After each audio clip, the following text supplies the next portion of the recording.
Ladies and gentlemen, boys and girls, hello on YouTube. Hello.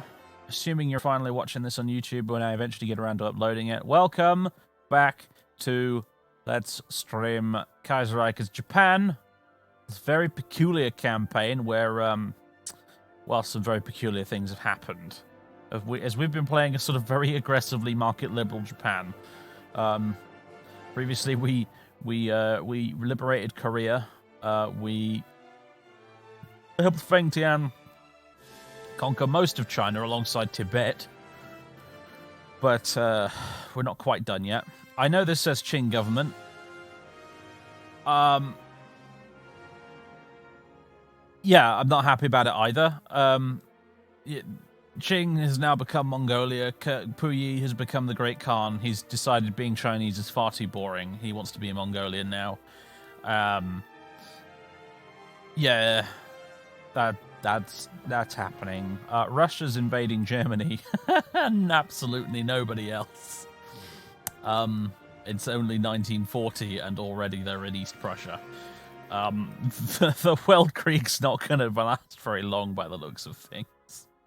On the other hand, the Germans are actually pushing into France, and then France is pushing into Spain, and Spain basically has nowhere to run. So I feel really bad for Spain. They're like the bottom of this big dog pile that's going on here. This sort of great migration appears to be happening right now. It's a bit weird. But anyway, so the Weltkrieg's all kinds of screwed up, but we don't care because we're Japan and we're just chilling in the East. And, you know, basically just counting the days until I can withdraw my troops from China because I'm sick of being in China. And then I can start thinking about attacking German East Asia and taking all these lovely little colonies down here for myself, which would be rather good. So, yeah. As long as my fleet's up to the job anyway, because I know that German East Asia has a fleet that isn't completely useless, which I'll have to take on. In addition to any of the Kaiserreich Marine that actually gets sent out around here. And to be honest with you, considering Germany's going to collapse pretty soon, I really wonder what happens to German East Asia if Germany collapses. Do they also collapse? Do they stick around? I don't know. The Indo-Chinese Union didn't happen, so you didn't have the big uprising in Vietnam in this campaign. German East Asia is still German East Asia, so I don't really know. I know the Germans themselves, like the Kaiser and that, will bugger off to Africa in the event of Germany falling, but yeah, don't know. Will be interesting though. Anyway, Empire of Japan start.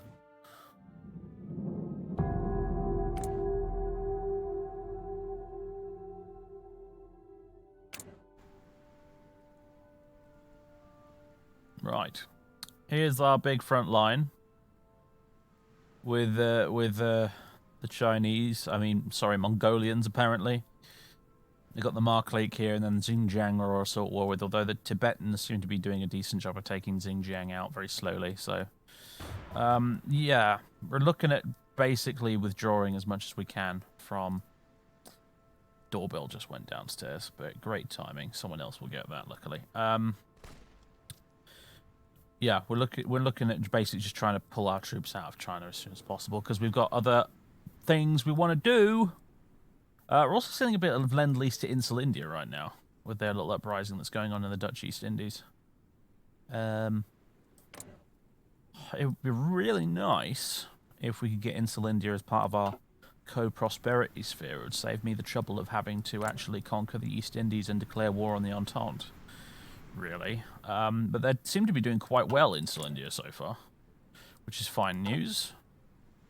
I'm going to guess mostly because the Dutch East Indies don't have any outside support because the actual Netherlands is part of the Reichspakt. Unlike the Dutch East Indies, which is part of the Entente.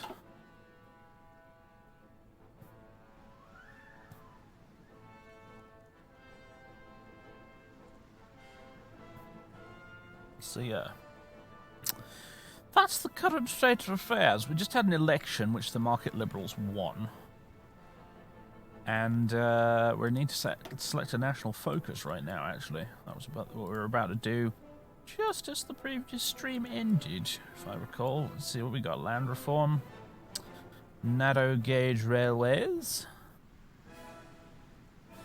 And then we got some more stuff over here. We can't really seem to progress any further with the Chinese path because we've not actually finished beating up China yet. Let's claim the southern resource area, which will give us a claim on Singapore, Batavia, all non-American Pacific islands, which aren't owned by an ally or a member of their economic sphere, which will give us claims, which is nice. And then you've got target Indochina. So we'll receive decisions to go to war against valid targets in Indochina.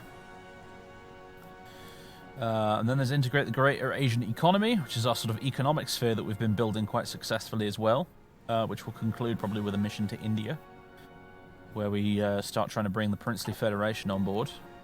India itself... it looks like the Bharatiya communists finally putting the revolt down. I don't know why neither of these factions decided to take the opportunity to invade while this was going on. That seems very silly, frankly, but whatever. America is still... Well, you know, you can see for yourself, really, can't you? The PSA seem to be winning, but it's honestly kind of difficult to say sometimes. It's all a bit backwards and forwards over in America. I know that, Dr. Fact. I am aware. Right. What are we going to pick?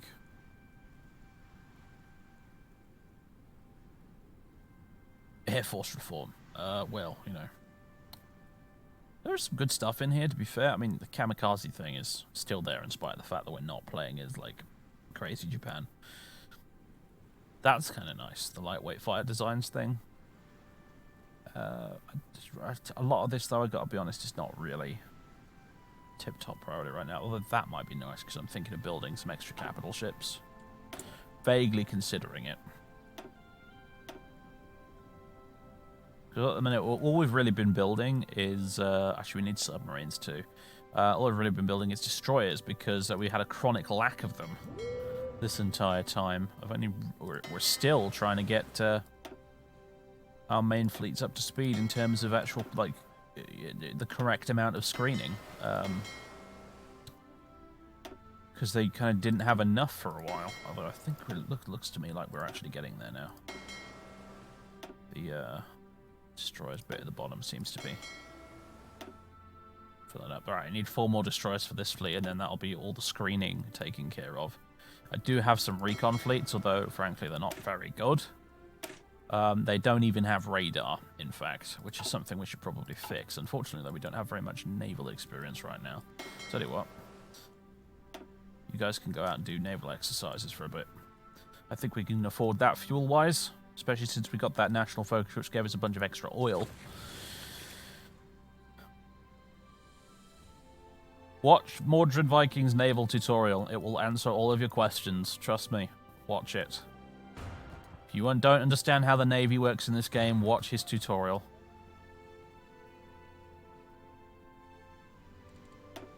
Right. Loads of economic stuff down here. There's also this. May now take decisions to promote investment in sphere members, which over time can lead to Japanese control of the country. That sounds fun to me. Let's do that. Economic power is the key to all, and with undisputed mastery over Asia at our disposal, we can begin the process we started in Osaka. Tying the economies of East Asia closer to us in order to make them subject to our will. Yes. Economic domination will conquer you with McDonald's. It's the American way.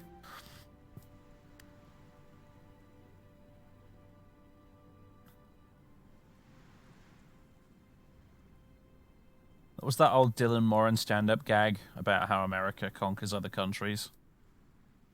You have a bunch of like angry dudes in a sort of meeting together in a bombed-out cafe, and they all meet together and like they talk about how America is the devil and America must be destroyed. How will we do this, brothers? And they sit there and for many hours they sit there and they plan their revenge against America, and the entire time The entire time this is going on, what they don't realize, these gentlemen sitting there planning away at the table about how bad America is and how they must eject them from the country. The entire time they're doing that, America is very slowly building a Starbucks around them.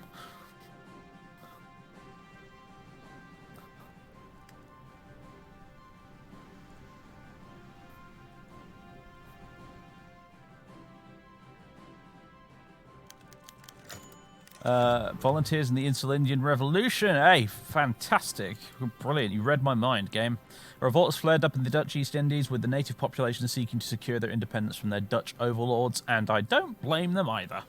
Many in our countries feel connected to the Insulindian plight and want to help. Shall we send a detachment of volunteers? But of course.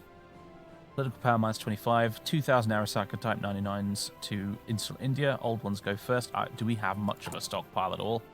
Technically, no. But sure! Have these magic invisible Arisaka 99s.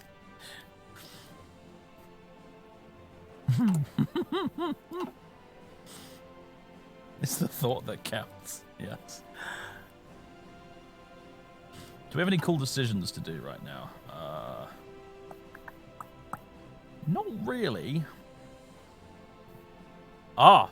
No. Here we go. Invite Insulindia into our economic sphere. Here we go. Save it first in case they refuse. But, Japan's secret weapon, the save scum. Yeah. Welcome aboard, Insulindia. Would you like to have those ridiculous East Asian co-prosperity sphere bonuses to construction speed and resource gain efficiency? Would you like that?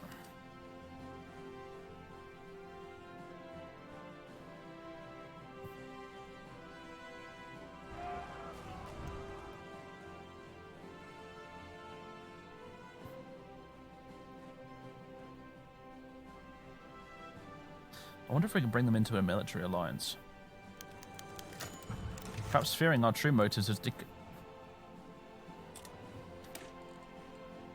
No. No. That's not how this works, Insulindia. It's not how this works. Maybe we'll just wait a bit.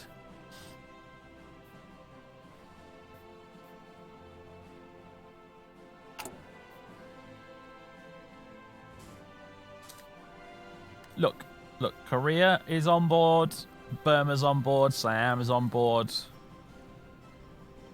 The East Asian prosperity sphere is a great place to be. Maybe try to improve relations. I don't know what affects it, honestly. Yeah, maybe improving relations will do it. I genuinely don't know what actually affects the outcome of that. It could be a random dice roll. It could be affected by stuff. Who freaking knows? Anyway.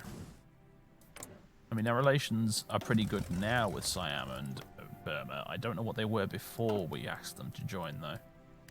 Although, to be fair, we did get the Osaka conference thing, which does boost relations with the people who do turn up, so maybe that's had something to do with it.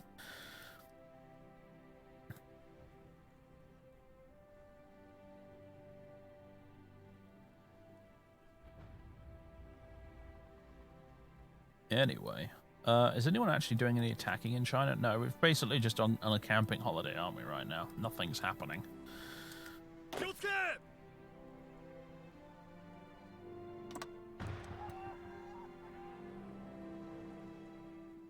Yeah, I forgot to draw a line with the old reds up there. But we have now. Hammerman next door has graduated from hammering to playing very loud music, which I can hear through a solid brick wall. Great stuff. At least he's not doing it at midnight this time.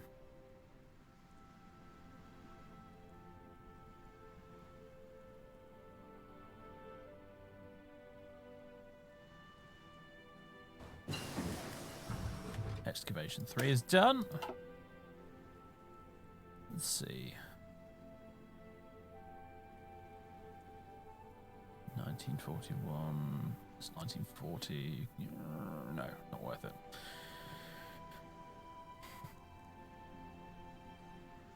Hello, Captain Flatbird. I know you guys can't hear him, but I fucking can.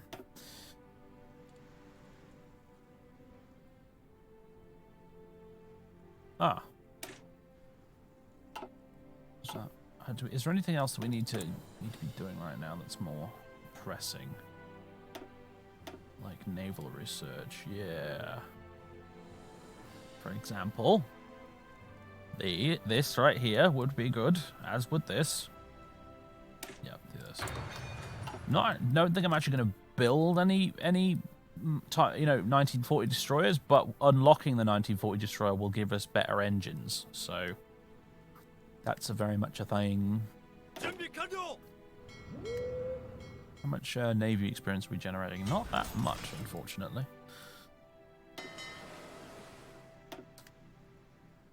We need to send the big fleets out to generate the big experience.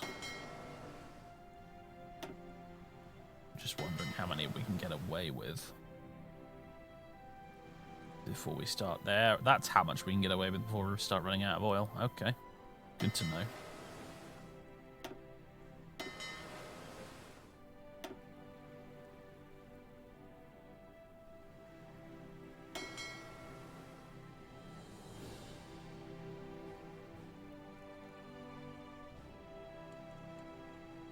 Okay, let's switch back to the armies, because I want to see who's got their planning done yet. You haven't.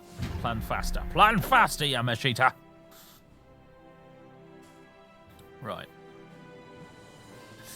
What about the greens? Dudes, come on. Purple's looking better, although purple's still in a bit of a state. Sadly.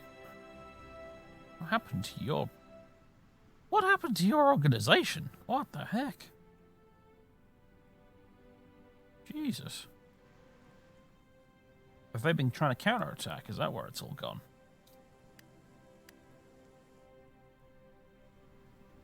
I just want this Chinese war to be over. I just want it done.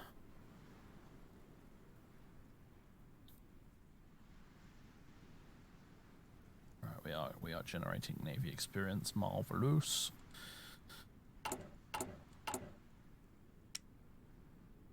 Destroyers. Thing is, I want to upgrade my recon destroyers. That's the main thing I want to do. I want to upgrade them with better engines, if I can, and I want to upgrade them with radar. That's the big thing.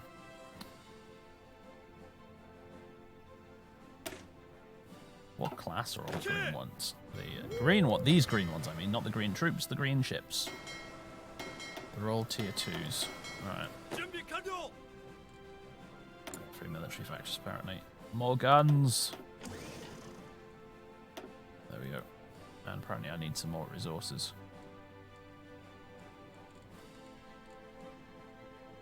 I'll do with that in a minute. No, go here. Create variant. Yeah, better depth charges would be good for the escorts when they make them. I don't have any escort fleets right now. That's a whole other thing. I don't have any escort fleets. I'd have to send a big battle fleet out to do escort duties, which would be just silly. Or I'd have to break a bit off, maybe use one of my carriers to do convoy escort. Yeah. Still only tier 2 engines, but the main thing is radar. Tier 2 radar, surface detection 27. Much better. Really, you want light cruisers with radar and float planes, but we'll have to just work with what we've got here, unfortunately. The Japanese Navy in Kaiserreich is not the greatest, actually. It's not by any stretch of the imagination. It's pretty insignificant compared to, say, the Germans, for example.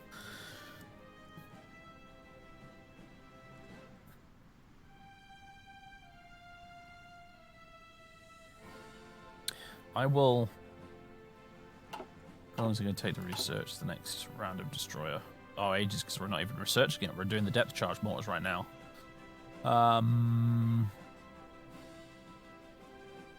Very well.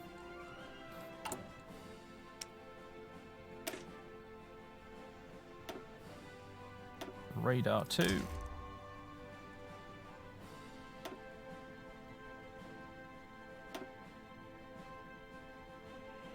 And I'm going to very creatively name this the Recon class.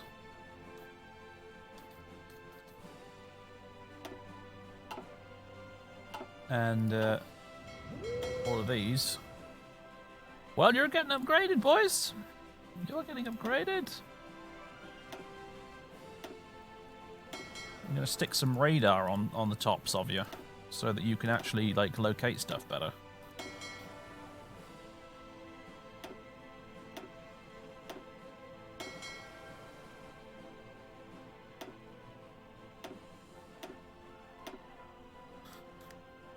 There we go.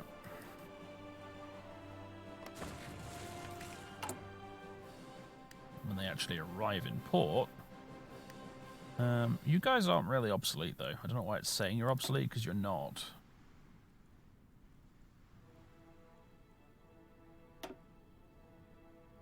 Oops. Oh, God. What am I doing? Recommission. There we go.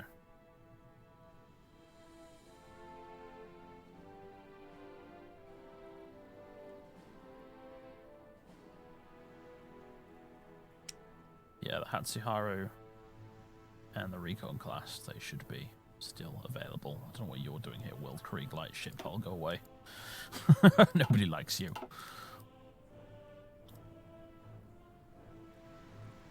Right. Let's bump up the speed slightly. Not that it's going to make any difference. Look. It runs at practically the same speed.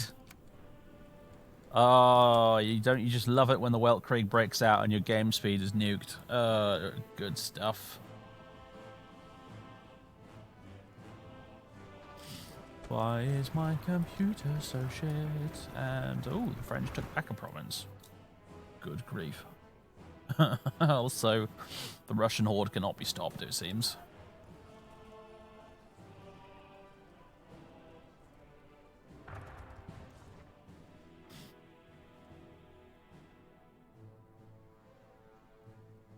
It's not even at 4.2 gigahertz anymore. I had to pretty much almost completely cancel the overclock. I think it's running at 3.8 now, or something. So the overclock's not totally cancelled, but it's significantly lowered. It's at 3.6 or 3.8 gigahertz now, so my performance is actually worse than it used to be. This is why I'm saving for a new computer.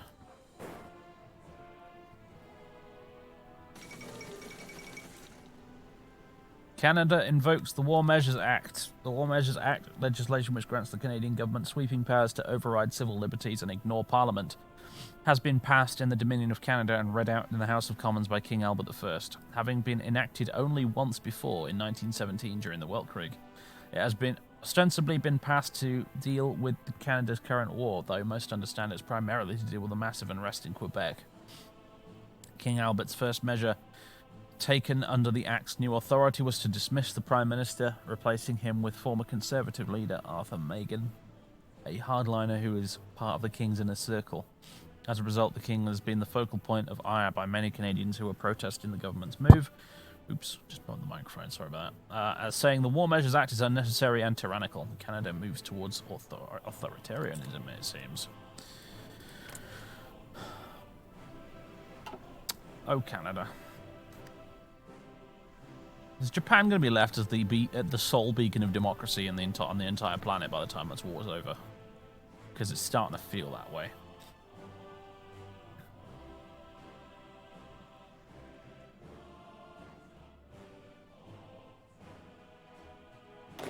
Alright, we got green ticks everywhere. You're definitely ready to go. Off you pop. Yeah, Mashita is also ready to go. Let's go, boys, into the Gobi Desert. We tread.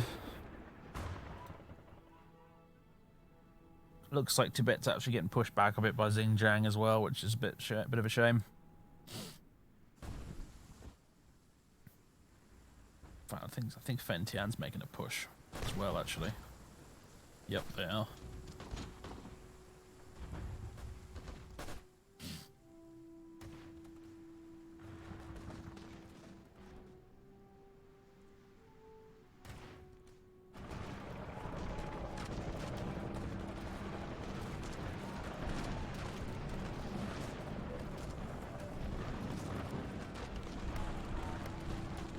is this? Desert. Nothing but freezing desert.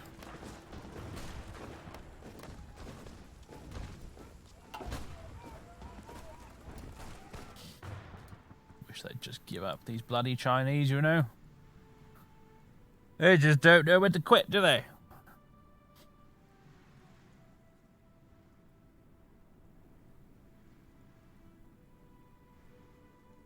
Significant number of divisions on the Tibetan border.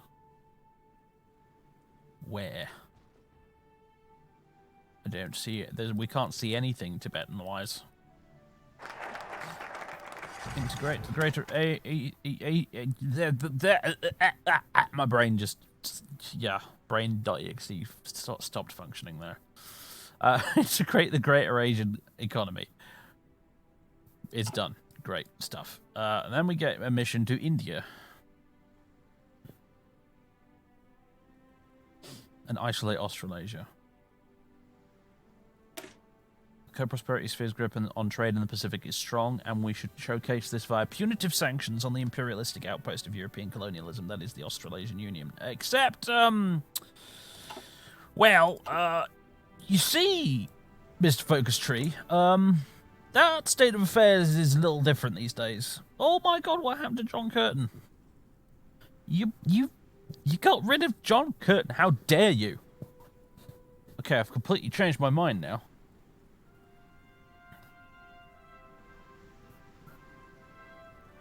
British aid, British advisors, army loyal, Anzac spirit, bled dry. Huh.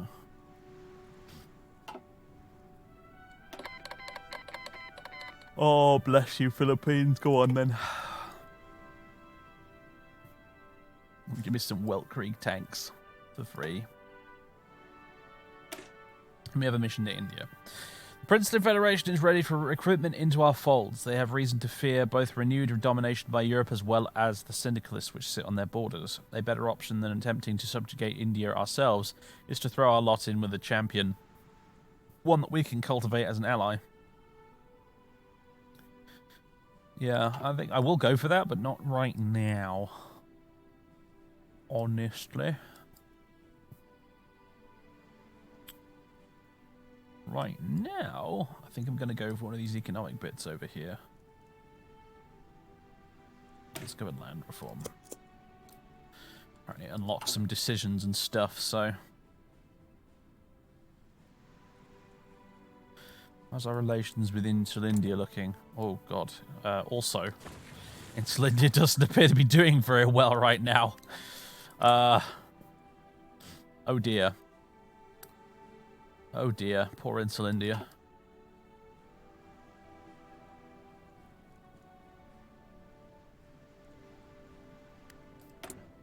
We have a lot of political power right now. What should we spend it on? Chief of Navy.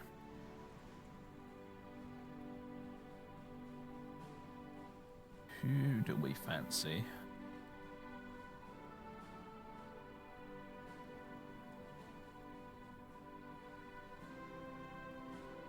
That's kind of nice. Amphibious invasion speed plus 10%. Special forces capacity multiplier goes up. Trade convoys become cheaper. Well, then of course we have Yamamoto. It gives us sortie efficiency plus 10%. Naval max range factor plus 10%. You know what? That's actually quite good. Sortie efficiency plus 10. It means we probably have to use fewer escorts and fewer submarines to actually get the job done. So, and no more naval range is good too. So, yeah, it's got to be Yamamoto, I think. It's got to be the big Y-man himself. Don't know where I was going with that at all. Is this a pocket forming here? Why, Jingo?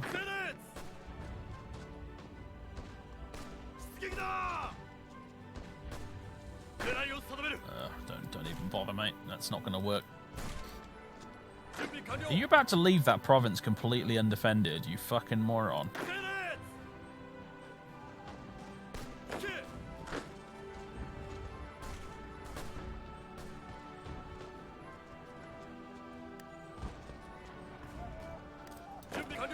about you assist with that assault instead?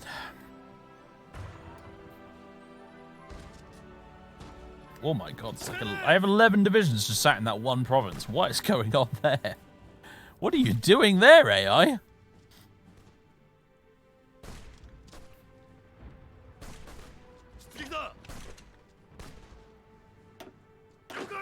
I'll leave one behind. What the Christ? I can't send them volunteers when I'm at war, dude.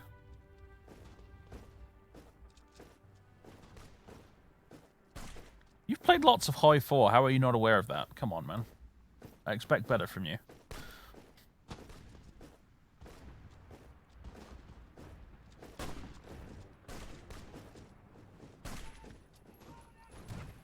Tee hee hee, cheeky little pocket starting to form.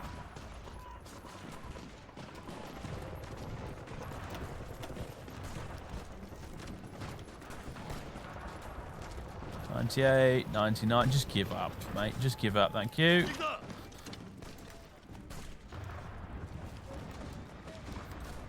I see you trying to move back there, and I forbid it. Oi! Stop it. You know what? Help with that if it's going to make you stop moving.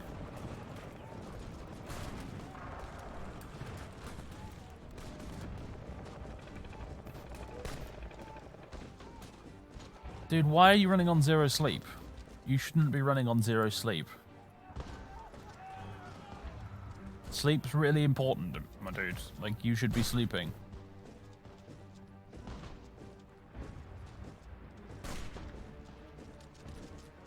Seriously, this is an official order. Go to bed, get some sleep. Stop watching this stream.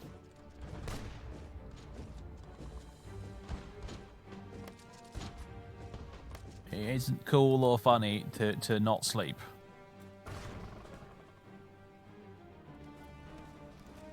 Wow. I'm a little underwhelmed by the lack of progress here, guys.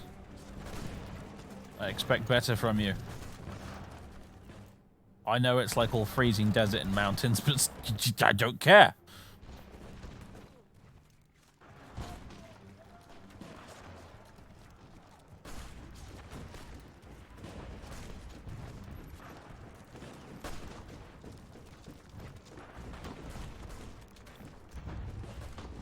$96. Come on, give me a 97.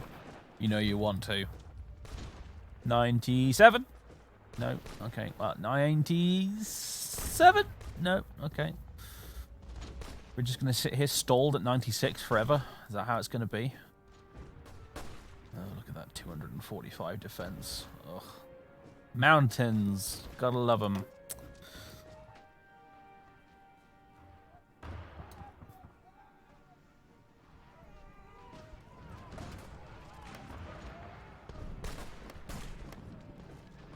Look, I've been his age before, Prince Igor, and I've been through that whole phase of, isn't it really cool to stay up all night and not go to sleep?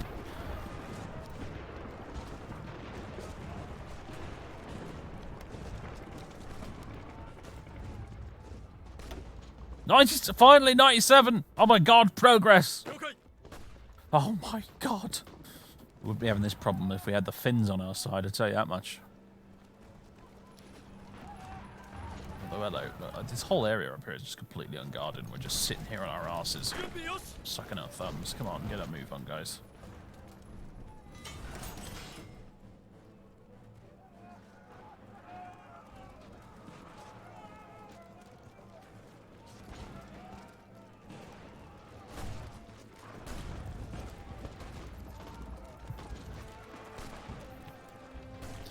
The good old, like, 4 to 5% away from winning, but it'll still take a month scenario. Your favorite in High 4, yes, I know. Welcome to playing a land faction in Hearts of Iron 4, and you people wonder why I love the Navy so much.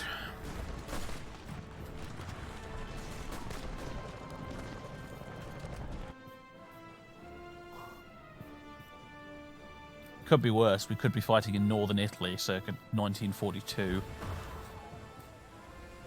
That's always just fucking horrifying.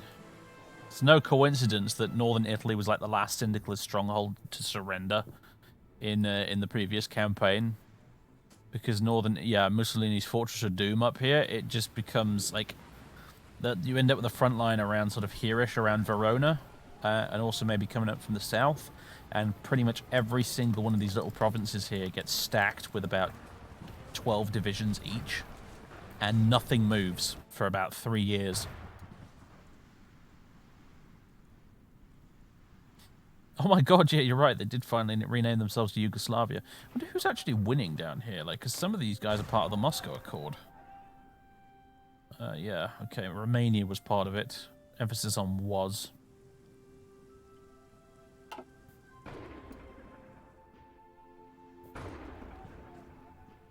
Man, the Balkans are a mess. Oh boy. Like, even more than usual. Ugh. And Austria just right now is looking a bit like Thanos just snapped his fingers. I don't feel so good, Kaiser Wilhelm.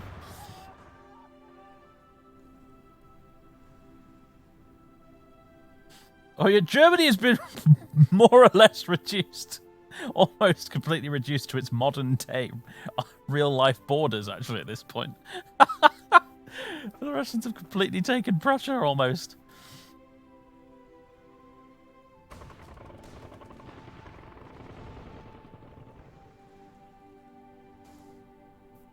Oh dear. Oh dear, oh dear. Oh, look at us with zero fuel. Alright, it's alright. We've saved up a bit of naval experience now. We're good. We're good for a while. That's about enough naval experience to build a big old battleship with, actually, in fact. So we'll be fine now.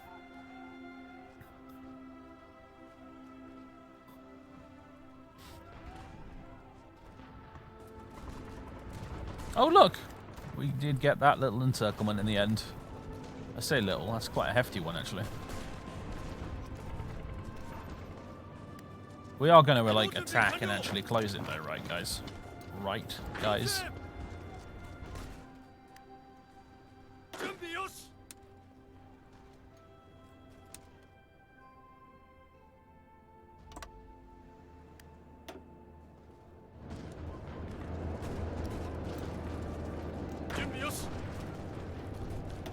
Why is there a random purple bit here? Go away. No, no, no, no, don't. Where did that to? How are we doing elsewhere? Ugh. Banging our heads against the wall repeatedly is how we're doing. Although, all fucking though! Have you noticed this? Her chance.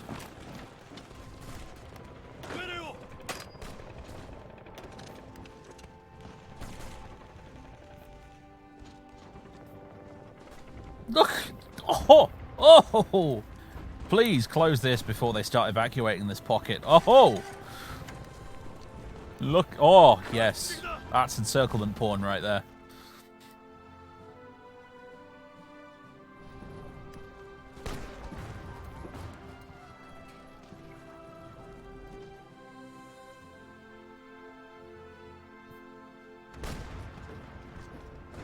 I gotta say, the march westwards here was a lot less painful in Darkest Hour Kaiserreich. I remember doing this as the Qing, and it was nowhere near as bad.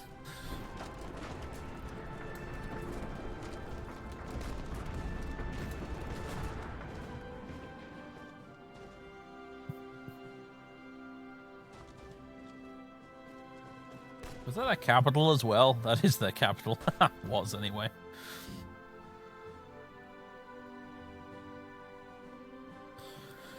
The Great March to the Gobi. Oh, yes. Markleek has capitulated. Not that it will make any difference at all. Because apparently capitulating means you still get to keep your entire army in Kaiserreich. 3 military factories. More rifles? Anyone want more rifles? We need more artillery right now, actually.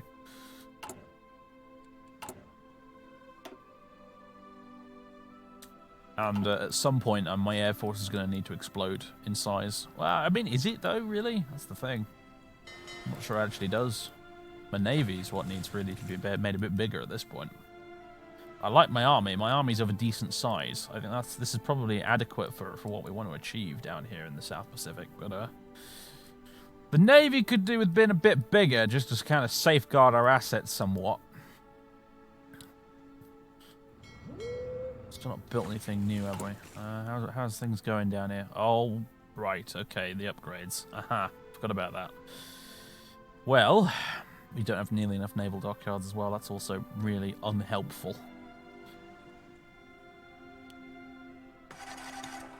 There we go. Let's do that. That'll get things going at least. They're only destroyers, and I'm only really adding radar to them, so in theory that shouldn't take very long. Oh, baby. Look at that.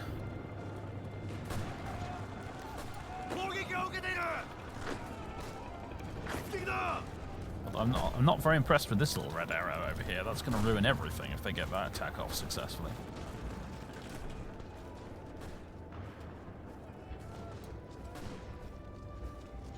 Oh, it's turning green, thank God.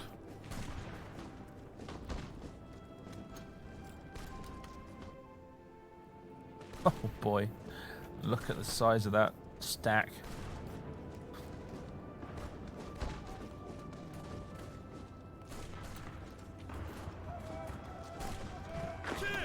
Come on, everyone. Don't stop now.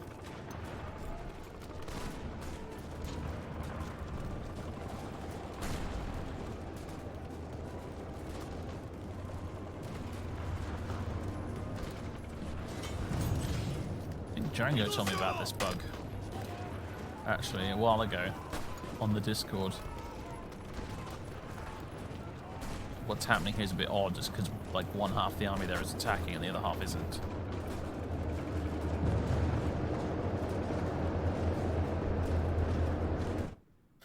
Whatever.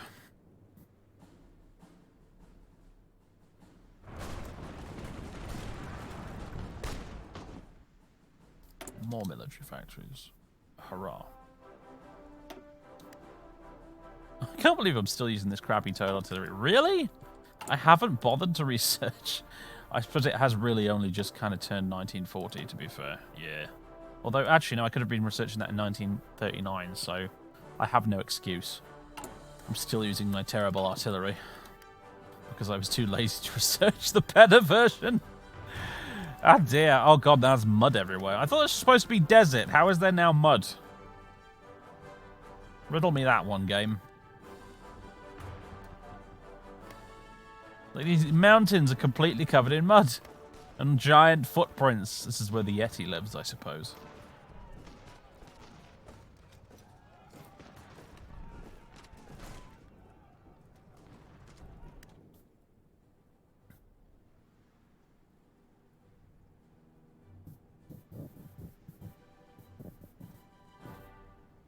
Oh no, the poor Tibetans.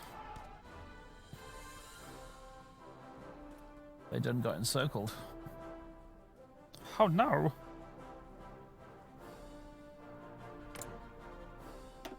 I see their stats. Again, they've gotten a fair amount done considering all they have is like 3 to 11 divisions.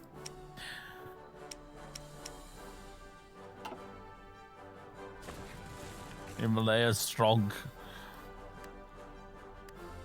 I can't imagine Feng Tian's going to be really happy about you in the long run, though, Tibet. Like, I suspect your days might be numbered. Although, it's kind of weird. Oh, God, like, this is now Tibet. This is just wrong.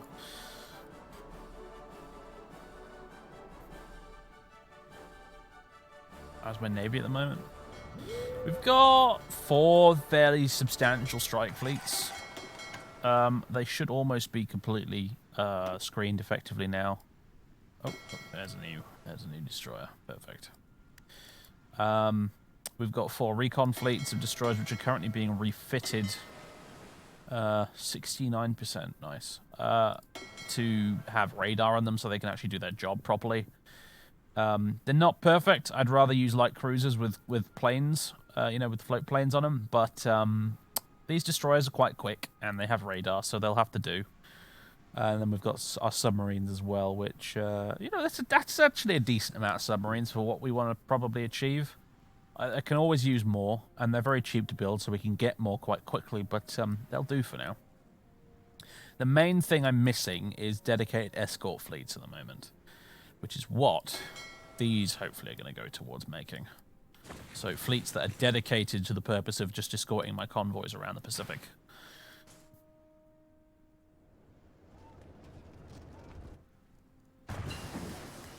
Assault concentration is done. Hurrah! And now, branch into operation!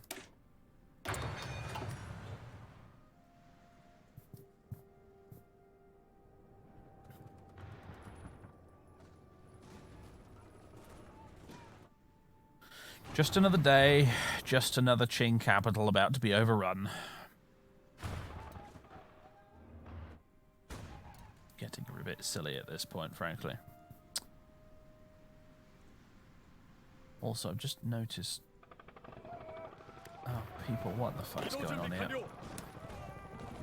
Must I babysit you constantly?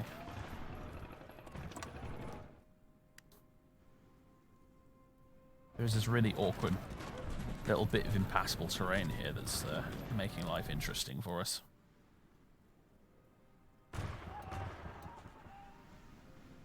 Hello, how's the war going? War's going very well. We're basically just helping Feng Tian unite all of China. It's just very slow because we're in mountains, very, very muddy mountains, apparently.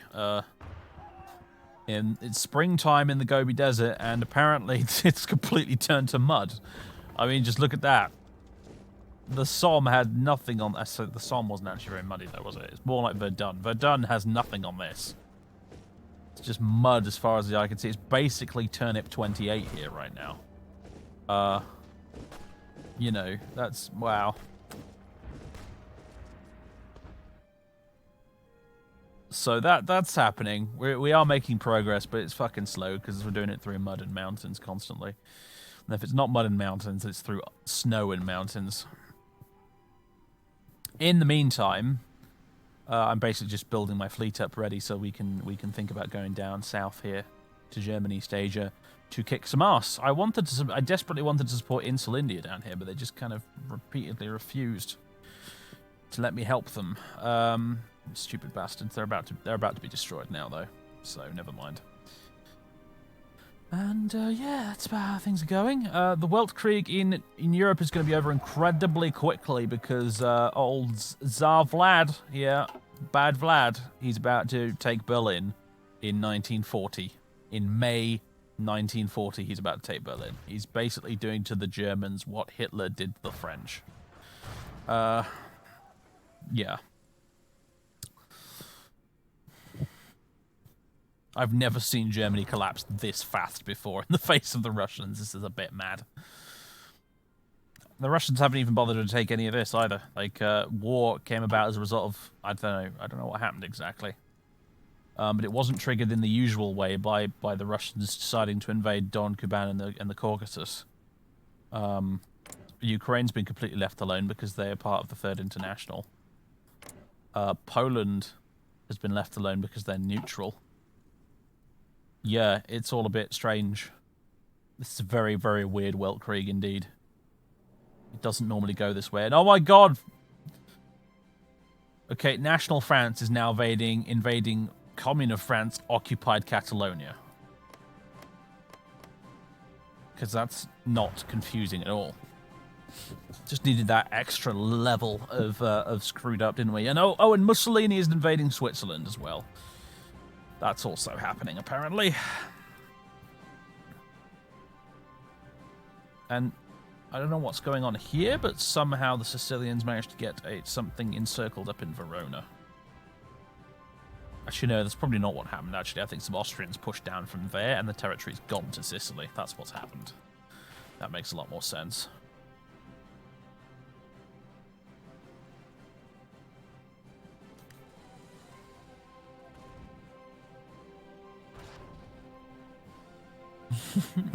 Little pink Poland in the middle, Just cowering behind the sofa going, please make it stop.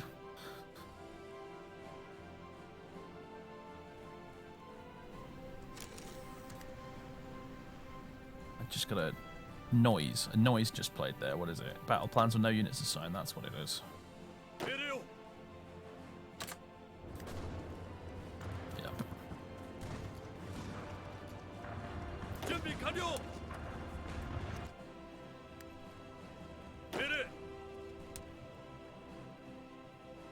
Just as far east as east goes, west even as west goes. Just go for it, mate.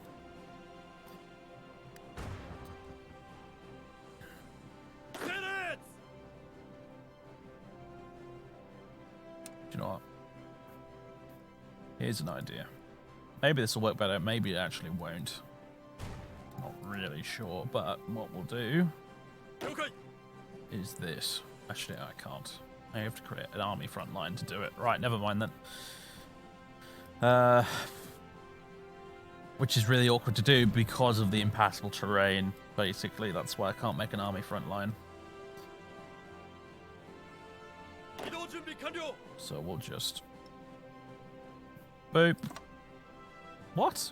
Why did you... Oh, no, more impassable terrain, that's why.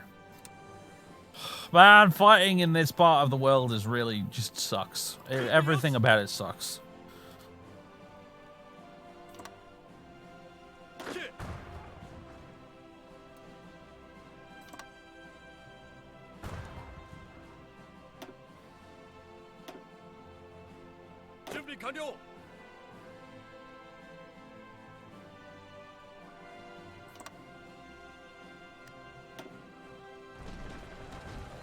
Right.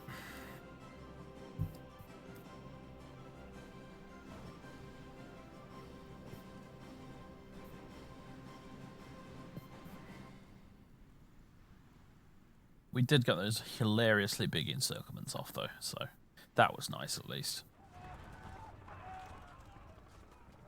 Oh my God, they have an airbase out here. There's an actual airbase all the way out here in the wasteland.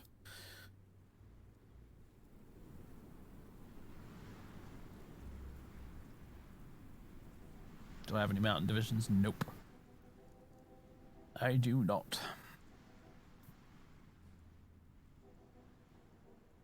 Got plenty of Marines who are currently like 1,000,000 miles from the sea.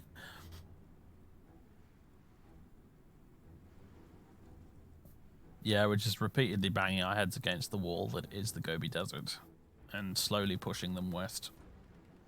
Again and again and again, right up until the point where our logistics crumbles under its own weight. We'll have to stop again soon because we've got a deficit of artillery.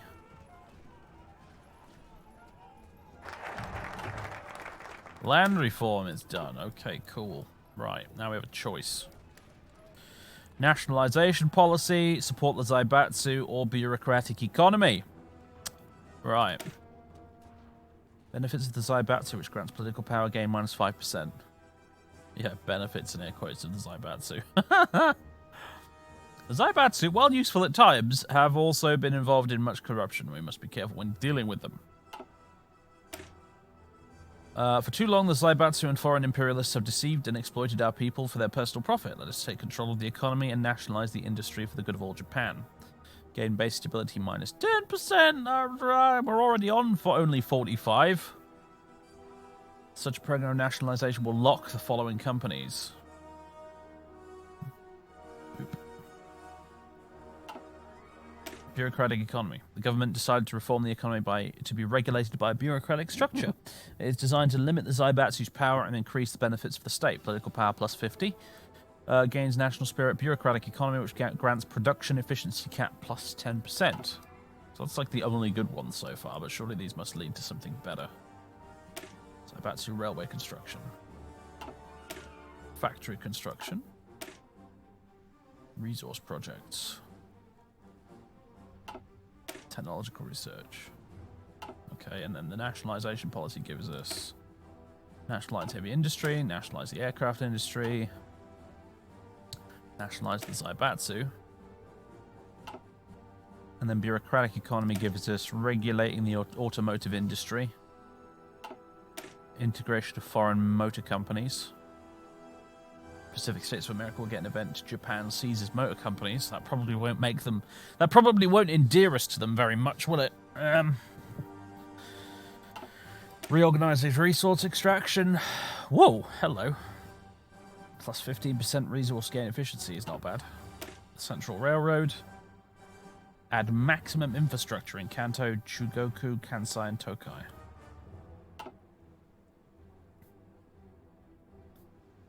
They all seem to be different flavors of basically the same thing, honestly.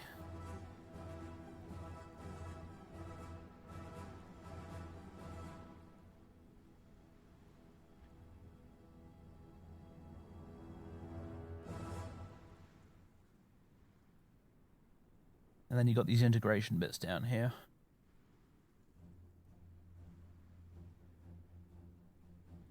Well.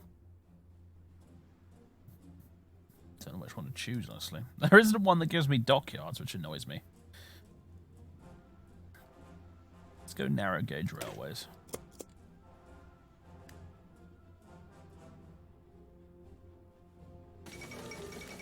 Fall of Vienna. The Habsburg capital is lost. A few days ago, the Russian army pinned the remaining Austrian soldiers on the banks of the Danube, and rumor has it that the Austrian royal family fled while they could. Now the city is completely controlled by the Russian Empire.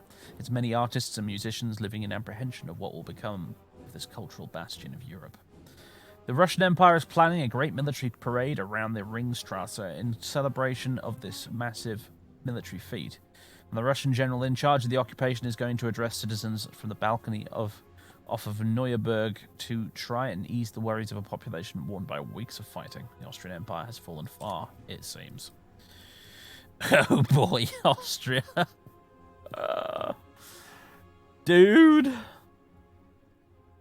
Not going to say you didn't deserve this, but wow.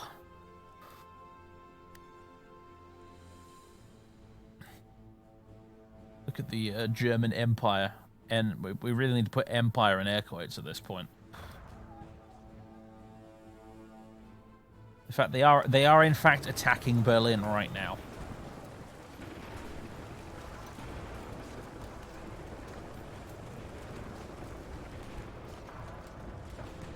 And people are always like, why don't you play as Austria? And I'm just like, good joke. Yeah, sure. That sounds like a great idea. Play as Austria, sure. What's the worst that could possibly happen? Message for the Fengtian government change. Oh, they've cancelled Lindley's. Oh, that's fine. You can have your, like, 3 artillery guns per month back, Fengtian. It's fine.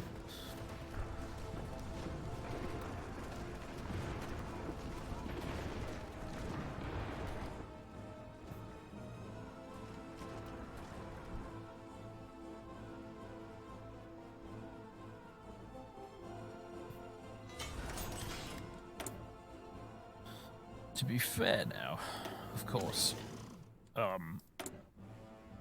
we need more tungsten. As an aside, we need more tungsten, but to be fair, Austria has been particularly brain dead in this playthrough. They have kind of made all of the really bad decisions. All these encirclements, good God, look at them all. Also, Socialist Republic of Ukraine is now here. I'm not sure how that happened. Did they get military access through Poland or something? Because what the fuck? Maybe they went through Romania. I don't understand, actually. I really don't get it. How did they do that? How did they do that?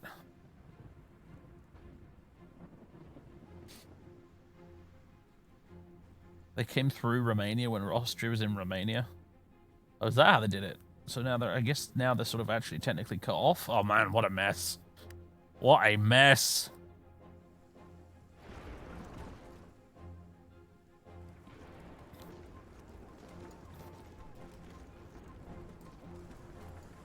Oh man, Berlin is just holding on for dear life right now. It's surrounded.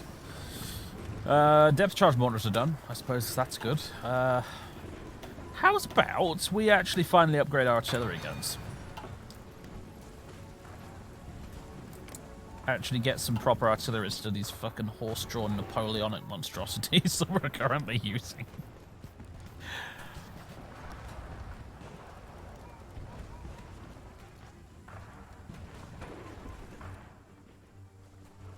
Goodbye, Leipzig.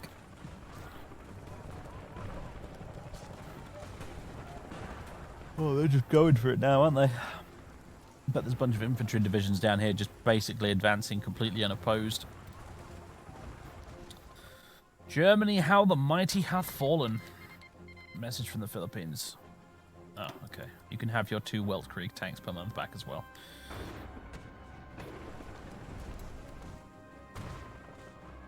I will have to do a Germany campaign at some point. My kind of plan for future Kaiserreich campaigns on the channel was basically we do Japan, and then we do the Commune of France because they came second in the poll, and then after that I'm just going to hop back over here and maybe play as the Qing, or maybe play as Russia. Well,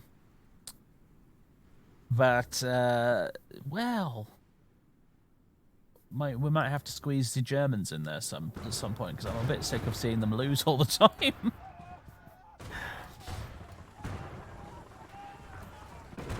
How's America looking? Difficult to say, frankly. I mean, is this the CSA making a big comeback right now? It might be. I'm not sure.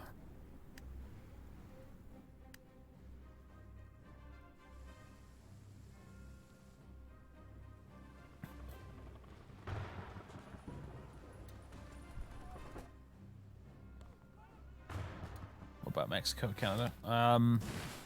You're gonna have to really convince me that Mexico is a fun time, because otherwise I really don't see why. They look like a really boring country to play as, honestly.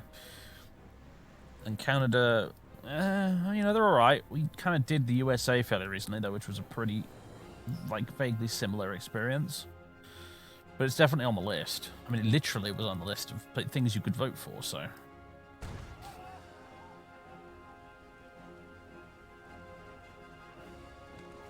Seriously, I can go and total list. They've done it in my game. Oh yeah, I've done it before with me as well. You get that dude with a mustache who kind of looks like American Stalin in charge.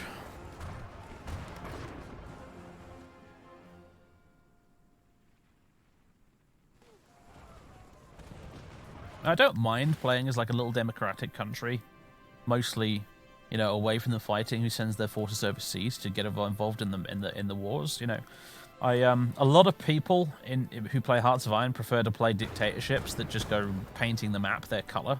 I generally don't tend to do that. I very regularly play as democratic countries and do that kind of reactive style of gameplay where you wait to be attacked and then you try and beat off your attackers and then sail around the world assisting in the war in other places and eventually winning, and you can be like, give yourself a nice pat on the back and say the good guys won and we did a great job.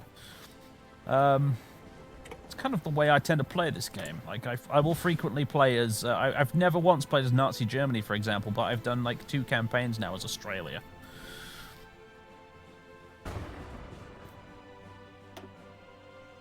So, like, if Mexico's actually got a cool focus tree and lots of nice events and things, I will totally play as them. I just need to be convinced that it's actually worth the bother, that's all. Let's see. Well, we've got to research the A6M0, right? That's got to happen. You can't do a Japan campaign and not have this beauty.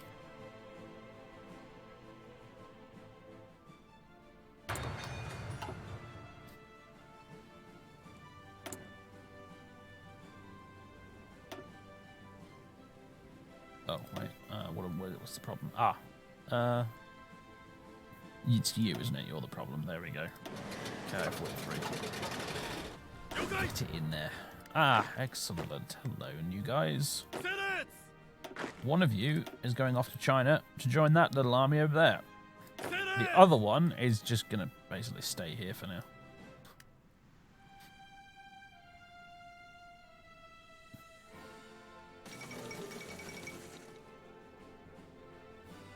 The fall of Berlin. It finally happened. There we go.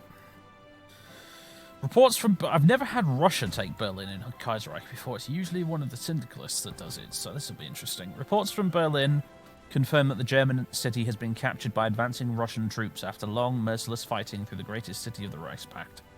German forces put up stiff resistance, hoping to delay the Russian forces for as long as possible, but were eventually beaten back.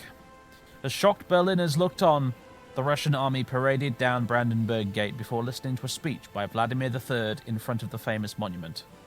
However, what eventually... Every different nation that basically takes Berlin, they do something different with the Brandenburg Gate, I've noticed. The French blow it up. The Italians, like, play a little band or something in front of it, I think. One of the other factions, like, plays some music in front of it. The Russians come along with the Tsar having a speech, apparently.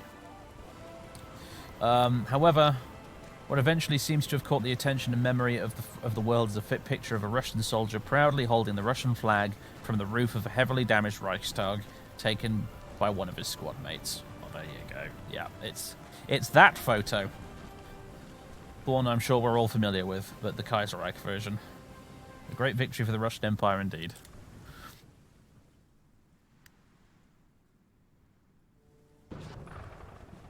Brest-Litovsk avenged, and then some, yes.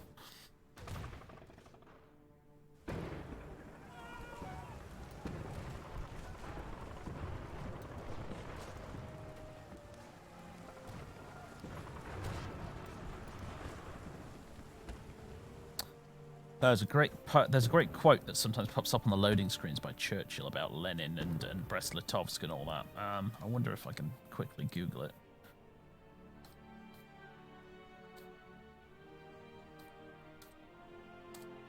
The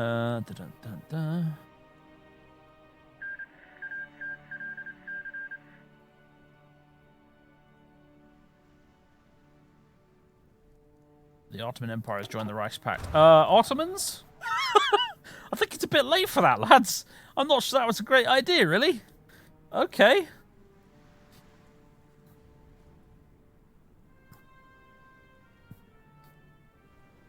Lenin was sent into Russia by the German... No, sorry.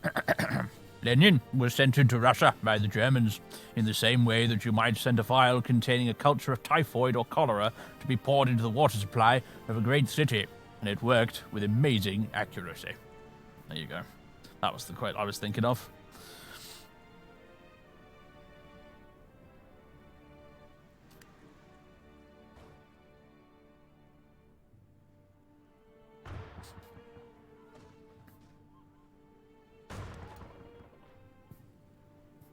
The Ottomans could be sort of... Mate, it's over. It's over for the Reichspakt. I don't care if the Ottomans have joined with their whole 20 divisions of out-of-date World War I equipment. Like, it's over, man.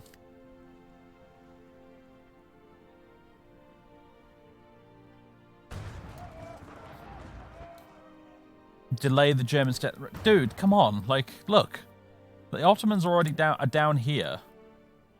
What are they going to do? They're going to attack, like... The Serbians a bit. They're going to attack the Serbians. That's what they're going to do. They're going to attack the Serbians a little bit, if that.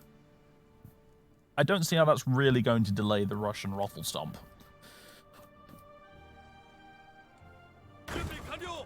We're a bit beyond that right now. How goes the Chinese Rothelstomp right now by comparison? Slowly. Very slowly. But successfully. Our divisions are starting to get a bit battered down again, but not as bad as they were, at least. It's the purples particularly that are taking the brunt of it, really. And they've been fighting the longest and the hardest, to be fair. And they're right in the middle, taking most of the punishment too, so... Sure, maybe we should probably alter that slightly. Move you guys right down here, and let's move the reds right down here. They can pick up a bit more slack, frankly. I'd move the greens up, but there's this stupid impassable mountain that's making life difficult.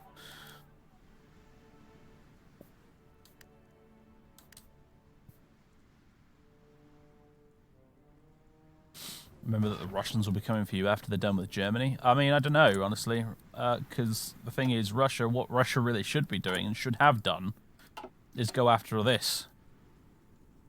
But they kind of didn't. So it's anyone's guess what the fuck Russia's going to do now.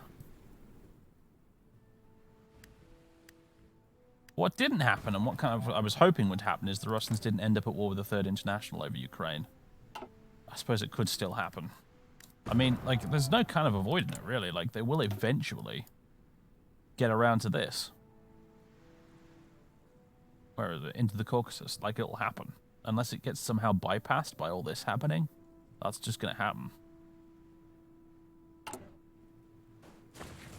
Mussolini slowly getting squished. Yeah, he is. He looks like he's getting pushed out of Switzerland and out of Italy. You big fail egg.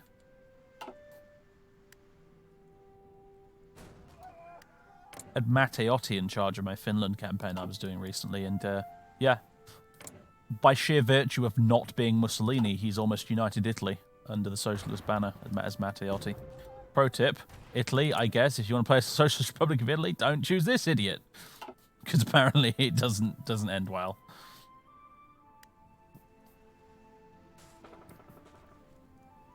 Also, RIP Finland. Just a candle for Finland that have apparently been reduced to the Ireland Islands there. RIP Finland. Pro tip, Finland, when Russia asks for Karelia, just give it to them. Seriously. Well, they probably didn't have a choice, did they? I think, because that was German Finland. Yeah, Kingdom of Finland. They've got little... Yeah, so that means German-aligned Finland, basically. So they didn't have a choice.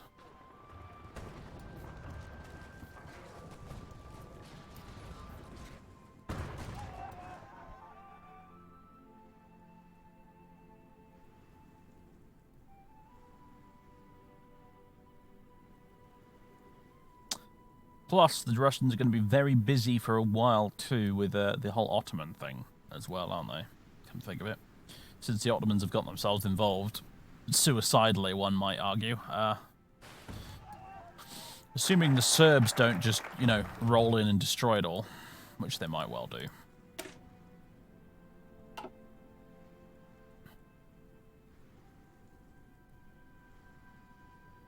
Okay, mission to India, perhaps? Claim the southern resource. We're not ready for that. Oh, are we ever going to be ready for it? Oh, I just need one army free, really. That's all I need.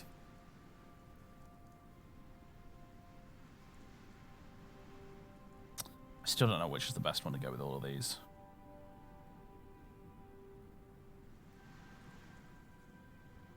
Because these all kind of suck. Although we have a lot of political power gain. Oops, sorry, not on the mic again.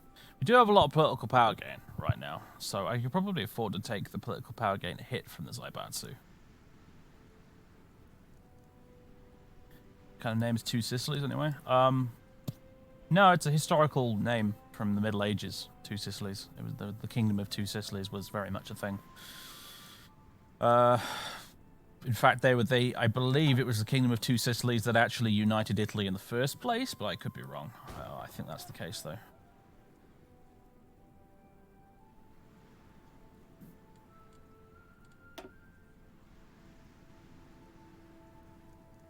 That was Sardinia Piedmont. Oh, okay.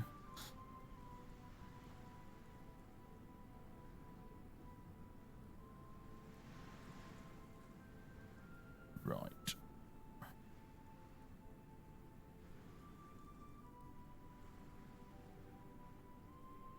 See, I don't like this one because it'll piss off the Pacific States. That's the only one that doesn't come with a terrible, terrible drawback for picking the first option on the thing. So,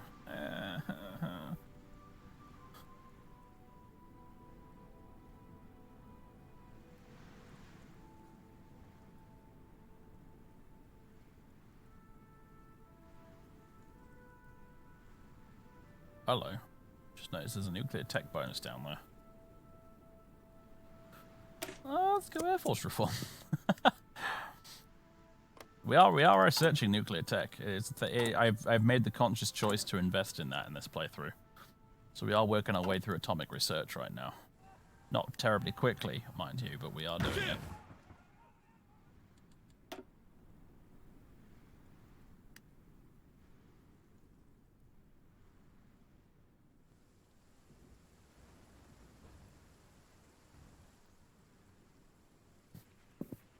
But why though? Nukes suck. They do suck, kinda.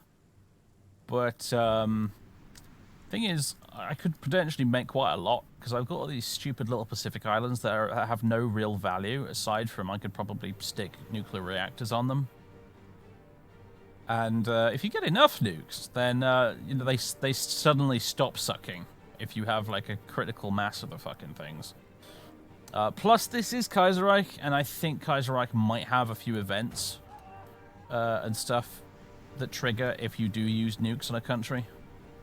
In vanilla, nukes really do suck because they don't do the one thing they're supposed to. But in Kaiserreich, they might actually work, and I've been wanting to find out for ages. So this seems like as good a time as any to give it a go.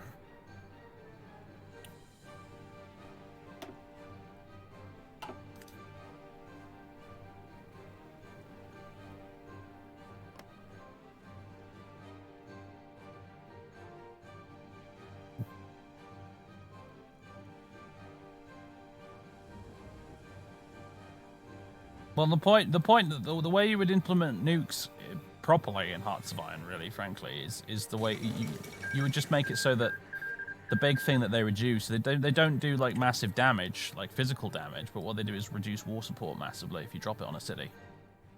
The agrarian revolts, but it's capitulated. R.I.P. agrarian revolt. So you drop it on New York, for example, or Washington. That's an instant, like, minus 30% war support for America or something. So, like, you drop another one, that's now up to minus 60% war support. So you drop one on Washington, another one on New York. By that point, you know, the Americans will either surrender, or you can drop a third one, and that will ensure that they do surrender.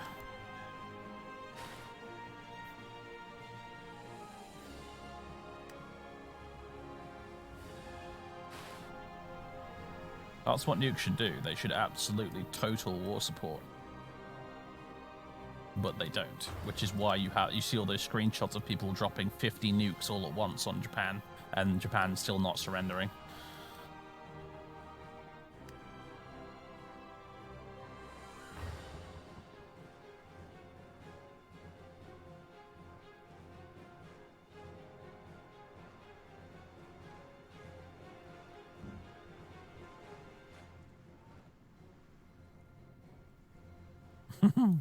Unfortunately, it seems Tibet's glorious territorial gains have been somewhat reduced. Cursed Xinjiang clique has managed to push them back a bit. Do you know what? It's actually rapidly approaching the point where I can probably finally take the Green Army out of China. Because once the purples reach about here, I think we might be alright. Free dockyards, good grief, we've finally built some new ones. Oh man, nice. I think all our recon ships have been, except for this guy, almost completely upgraded. Beautiful. That didn't take very long.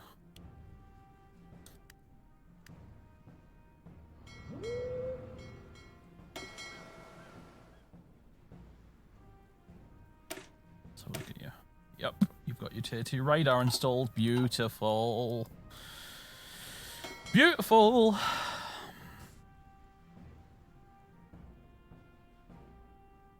Other thing I'm probably going to want to do is take you, put some tier 2 sonar on you, and put some depth charges on you. Remember how I had this plan at the start of the playthrough for like a multi-purpose destroyer I could use for any task? Yeah, that plan's gone in the bin.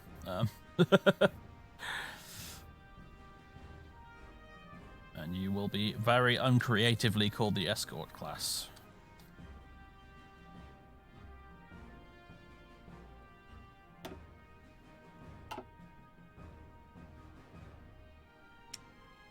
You're not obsolete. Stop. You need a self-esteem boost here, Mr. Hatsuharu Shiratsuyu class. You're not obsolete, okay? Don't listen to what the game tells you. You're not obsolete.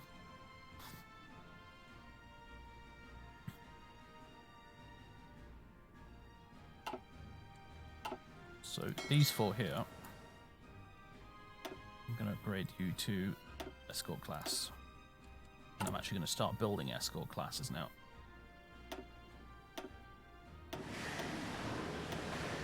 There we go.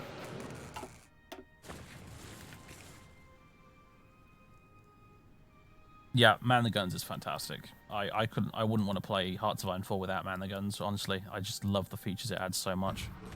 I don't love this, though. Ugh. Could have stopped that immediately.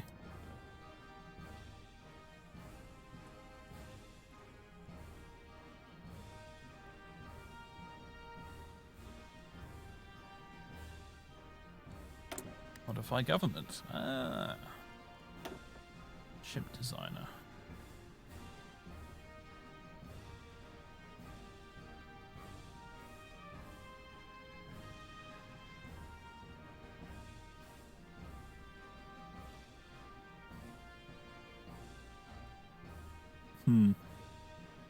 Probably should have picked this a while ago, but then again, I've not actually done any real new ship research, actually, so I guess it doesn't matter. Do we want better armored carriers, or do we want carriers with better deck size and range?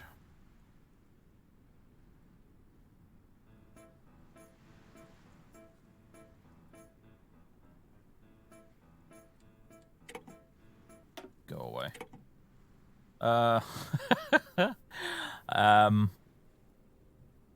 Both good options, really.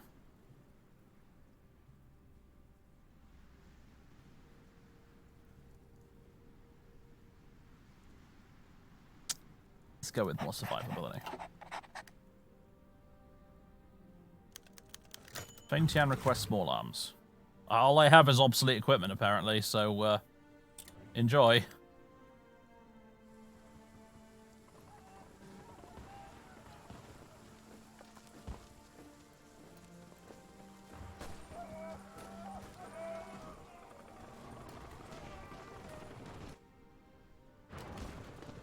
I had no idea Mongolia was full of so many mountains.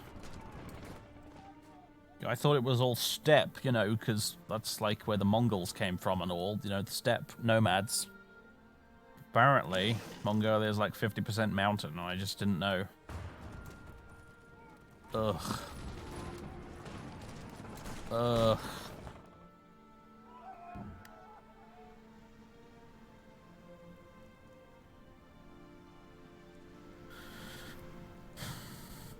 Well, what am I insufficient resources with now?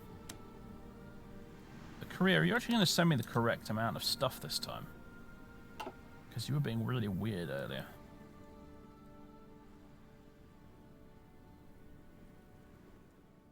Against all expectations, the front line in Germany has actually stabilized a bit. I say a bit. They're still losing ground. Yep. There, right there. There you go. Just to prove my point.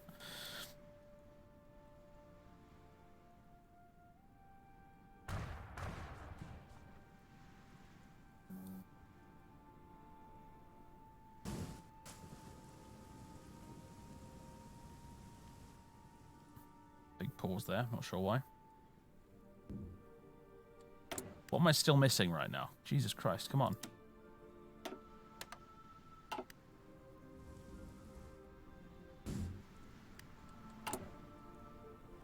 Let's see. Here we go. These guys upgraded.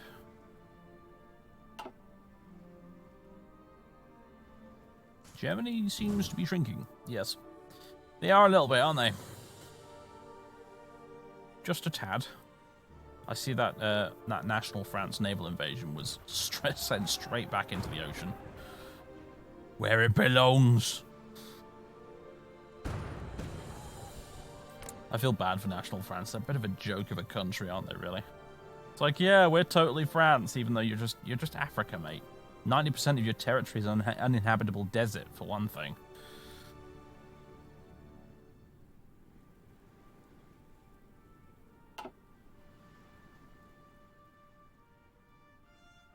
It's not like Canada that can have a reasonable claim to being, you know, a sort of Britain abroad. I just, yeah, silly old country, National France.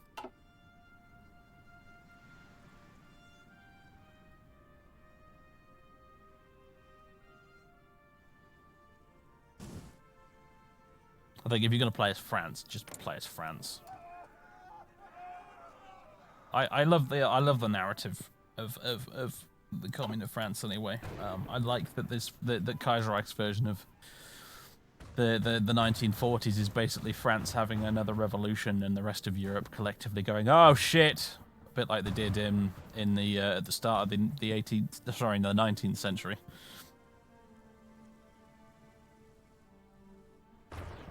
How is the American Fustercluck going? That's how it's going. The American Union state has been, shall we say, penetrated somewhat. Oh my god, we finally have slightly updated RT. Brilliant. Continue updating the RT.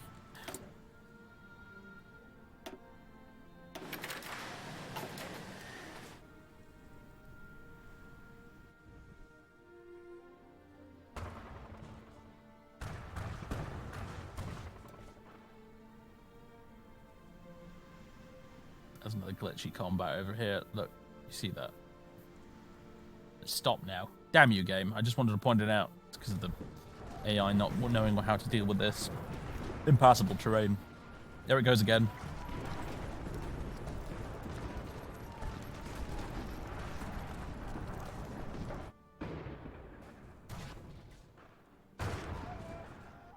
The Ottomans have a border with Russia. Are you sure they do? Oh, wait, they do. Yeah, you're right. Through Persia.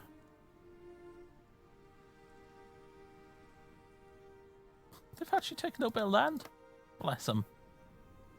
It's not going to last very long, though.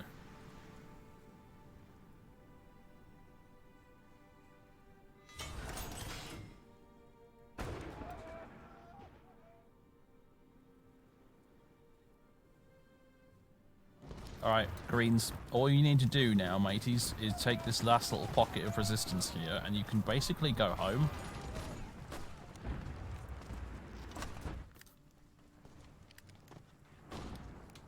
And by home, I mean back to Japan to retrain and rearm so I can send you to the South Pacific before the Germans completely collapse.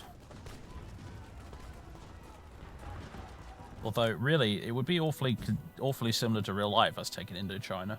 Because the Japanese basically took Indochina from France after France fell in Europe. They just turned up and was like, yeah, we're having Indochina now. And France was like, how dare you, you Japanese bastards! And Japan just went, ha ha ha ha ha ha ha ha ha. AM60 goes, brrr. Yeah, and there was nothing the French could do about it.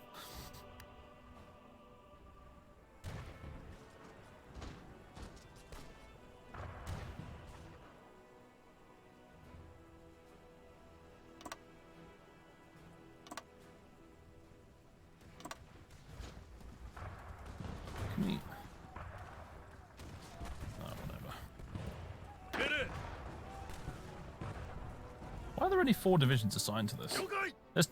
What are you all doing? Fucking sitting at the back there doing fuck all.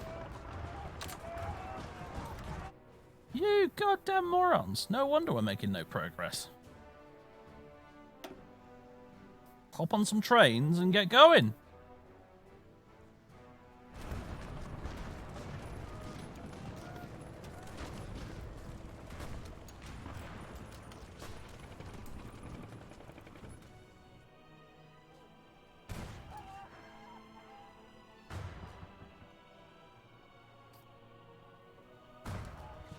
Also,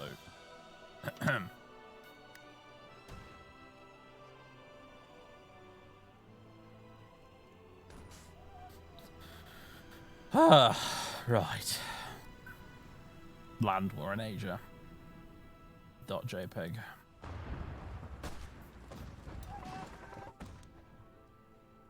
Trains, horses and carts. Rickshaws, I don't care, just get on it and get moving. Anything that's better than walking.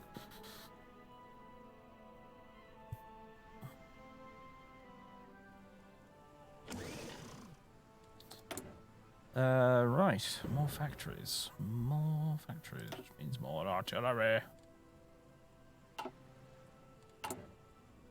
Which we're still at a deficit of, but boy, we're going to build up a stockpile pretty quick after we stop attacking all the time.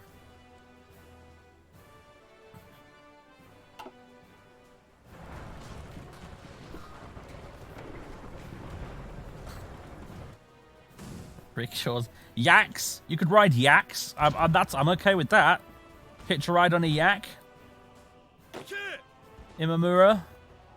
Like, I'm completely okay with that, just as long as you get your dudes to the front line and actually do your jobs. Poland has joined the Reichspakt. I would say, Poland, that was pretty poor timing, all things considered. The Austrian Empire has capitulated, and Poland has joined the Reichspakt.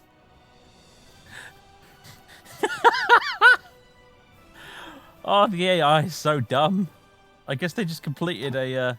some sort of national focus or something that makes them join the Reichspakt, and the AI has just been dutifully researching it blissfully ignorant of world affairs. Oh, Poland, why? Why, Poland? Why would you do that? Oh, no.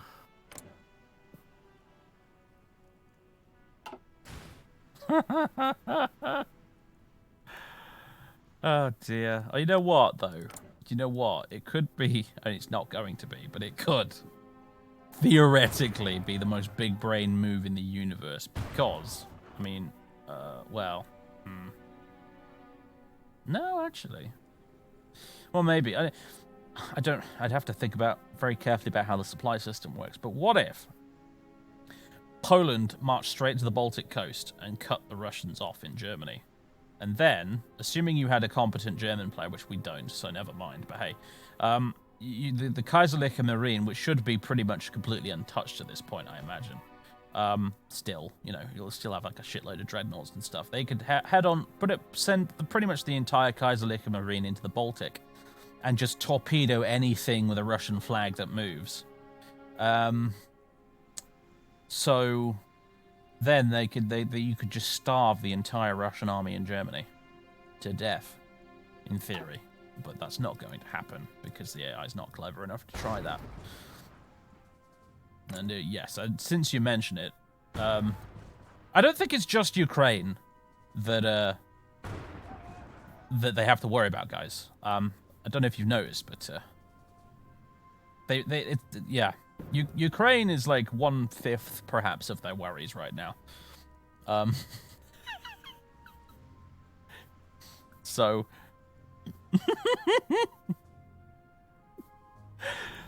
When do we start singing 40-1 by Sabaton? Because it's more like 400-1 right now.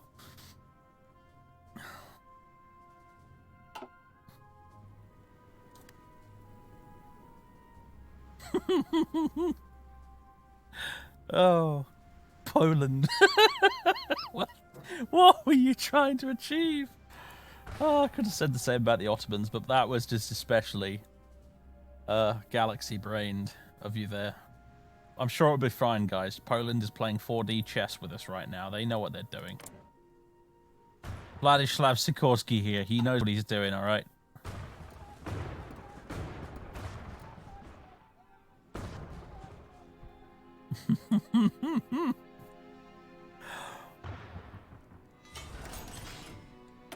Three dockyards. Hurrah!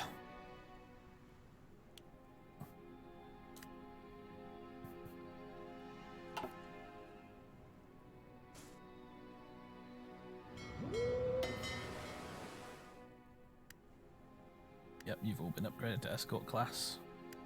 Gorgeous.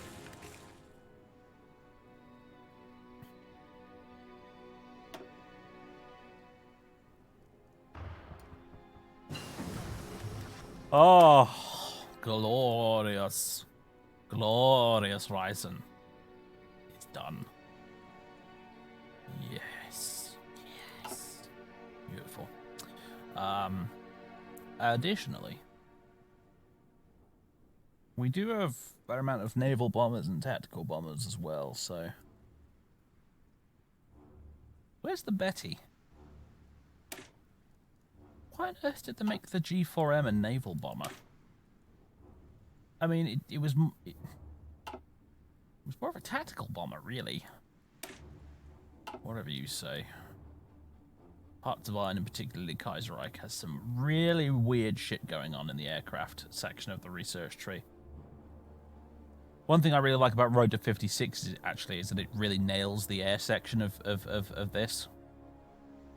Road to 56 like totally overhauls the tech tree, and one of the things it does with the air tech tree is it just totally makes it actually make real life sense. Like you can have fighters that are capable of doing ground attack. Like you can do ground attack variants of certain fighters and stuff like that, like the Typhoon or the Thunderbolt, for example, as existed in real life. It's pretty cool. Heavy fighters, actually. We should do heavy fighters. Kawasaki Ki-45 Toryu. Research. Are they going to launch a Betty off of one of those carriers? Oh, that's a land-based naval bomber, mate. That's not a... You get two types of naval bomber. You get... Open it up again. You get the land-based naval bomber, and you get the carrier-based one, which is this little button here, which in this case is the B6N Tenzan. That's the carrier version. You have to research the main version, the land-based version, and then after that you can research the carrier version.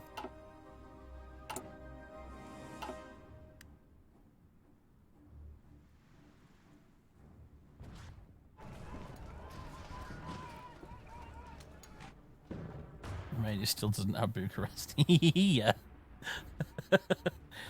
Man, Romania's been through it in this game, haven't they? I swear they've been almost completely defeated and then come back from the dead like twice now. Possibly even 3 times. It's just been a bit mad. Naval bomber as in it's an anti-ship bomber? Yes. Basically, yes. Again, Road to 56, they make a lot more sense, because what they do is they replace naval bomber with torpedo bomber, which then becomes an actual torpedo bomber like this. And instead of having naval bombers, they just kind of delete the naval bomber category, and they add a new one on the end here called maritime patrol aircraft, which is your big flying boats and stuff like that, like your Catalinas and your Sunderlands and stuff like that. And your Condors if you're playing as Germany, I suppose.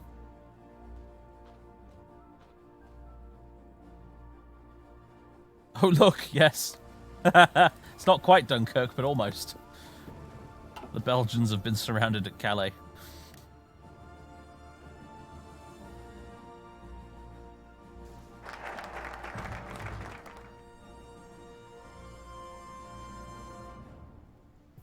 Man, France is looking weird right now. Like, they're almost at their natural borders, but not quite, so it gives it this slightly anorexic look. Like France that's been on a hunger strike for a while. That's what France is looking at like right now. Air Force reform is done. Fire focus. Badly timed that, really, considering I just started researching heavy fighters. Sod it. Oh, no, okay. Come on, seriously, no. Don't be dumb. Cancel bomber focus.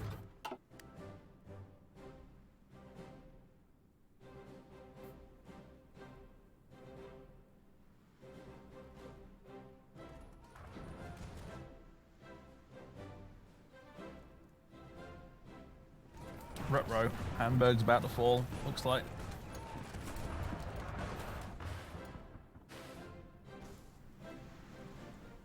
I think Russia's been slightly distracted by the Poland situation, and also the Ottomans in Persia, who I notice have now been pushed back into Persia. So that didn't last very long. Like, the Ottomans are so shit. Like, that's the thing you need to understand. Like, I know that they look like they're quite big, because they've got, like, you know, their puppets and stuff everywhere, and lots of territory, but they are really crap. Trust me, I've played as them. They're terrible. They come out of this big Cairo Pact war barely still standing. Especially in this playthrough, where they almost lost it completely. Right, new dockyards available. Let's start building something, and let's start building something cool. I know someone wants me to build the Yamato. That's what it's called, isn't it? Yeah, the Yamato. However, we might be better served by a carrier.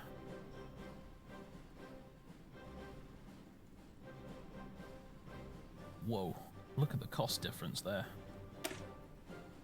Well, I might explain it. This one's actually got aeroplanes on it. That would explain why it's more expensive. It's got actual room for aeroplanes.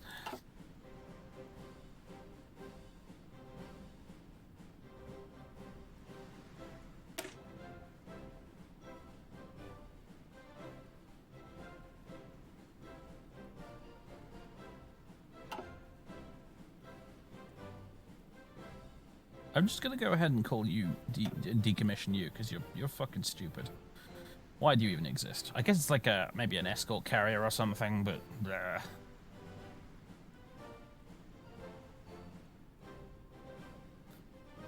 let's have a look at the Soryu class here. Hangar space. It's not. It's like a 1936 era carrier, and we're in 1940, so. Like if we were going to start building a new carrier, we might be better off actually researching the 1941 instead. So I'll tell you what we'll do for now. Submarines! That's what we'll do. What's our best current submarine available? I'm guessing it's the Junsen 2 class. Oh my god, it has a float plane. That's kind of neat.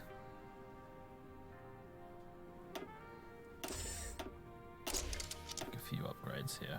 I'll give it radar as well. Jesus. Fuel tank. I guess that gives it extra range, which you'd probably need ordinarily in the Pacific, wouldn't you?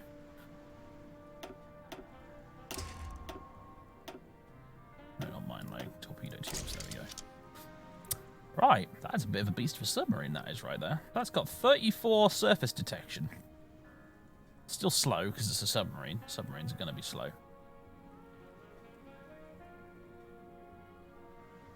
Good torpedo. That's a mean little submarine, that is, actually. Good grief. That's one of the better templates I've ever seen in this game for a sub. That thing is going to be able to find and track down convoys so quickly. Yes. What should we call it, guys?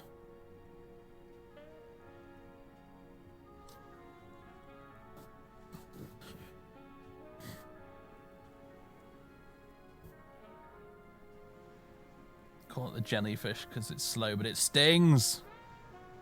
Jellyfish class, I like it.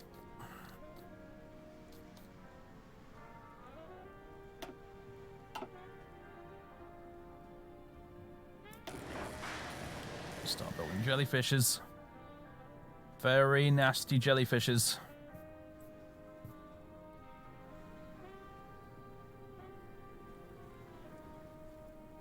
We're gonna need some more steel for that, though, apparently.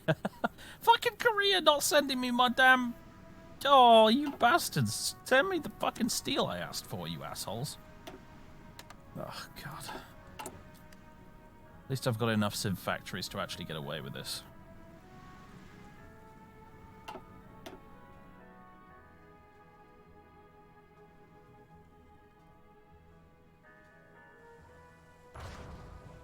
That's a mean fucking submarine, that is right there. What are the other subs we currently have? Oh, they're all just like Weltkrieg class. Yeah, Weltkrieg submarines. Not very good. Not very good at all. Very basic bitch submarines, these, I'm afraid. Could upgrade them, admittedly. Could upgrade them. Might just do that if I get a bit more naval experience saved up.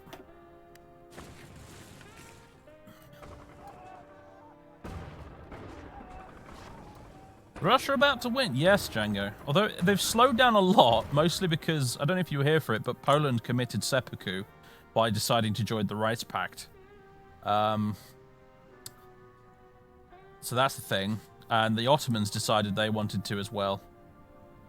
They're not quite in such a bad position, but they're in a pretty bad position. But Poland, well, yeah. They're just sick of living, apparently. Yeah, like I said earlier, I said when it happened, probably what happened is poor little Poland was dutifully researching their little focus tree for joining the Reichspakt at the worst possible moment, and the AI has no clue that it would be a bad idea to do so. I'm sure it's on here somewhere.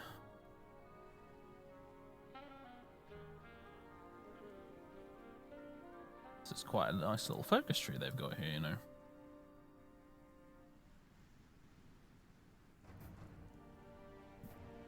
I'm sorry, what?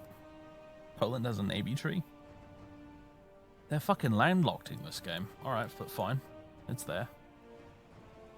Poland forever!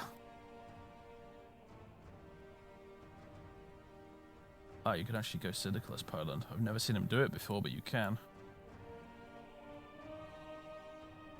That just seems so wrong to me, but you can do it, apparently.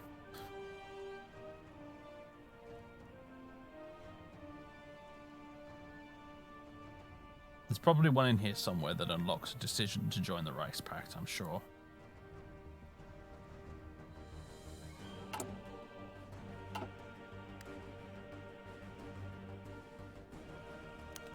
Riverboats are a navy, Dave.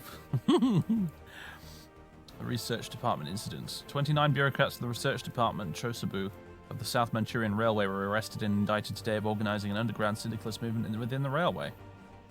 It's getting out of hand. I hope that's not building to something terrible, because we do occasionally get little events like that.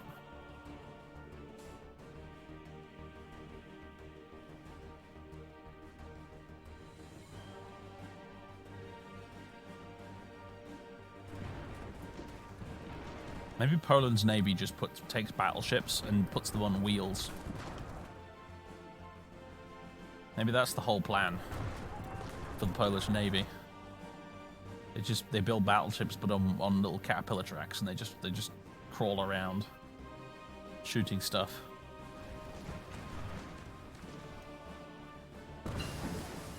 Oh, hello! Canada's finally invading Britain.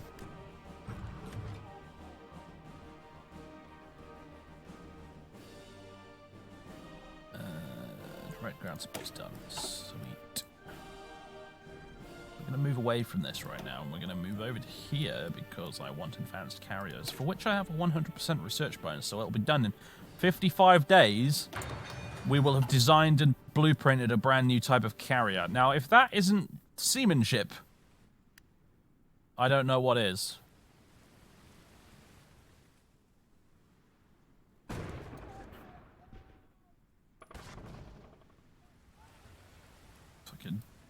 Hello, Mr. Japanese ship designer man. I need you to design a brand new carrier in 55 days.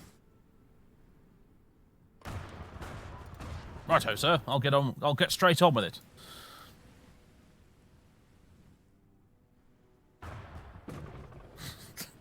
I'm in danger. Oh no. Poland, why?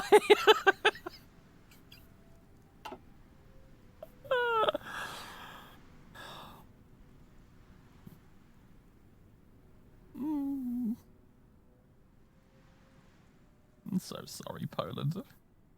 I'm so sorry the AI is so stupid. I'll have to play as Poland one day and right this wrong.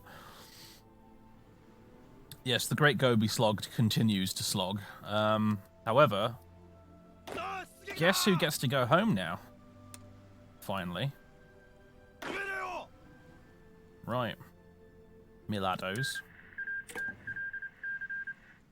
Off to Tokyo with you for a nice big parade. Whenever you're ready. Yep, they're moving. Well, some of them have decided we just want to fight one last little battle over here, and then we'll go home. But yeah, they're on their way home. And these guys, Mr. Imamura Hitoshi, I don't know if it'll necessarily be exactly you, but actually, you know what? I'm so sorry, Imamura, but I'm about to do something a bit mean. You're not going home at all. Your orders were mixed up, I'm afraid. You're actually going to Mongolia. Sorry. Because Yamashita is actually the one that's going to come home and have a parade, because Yamashita is the guy that's got all the Marines, which we're going to actually need.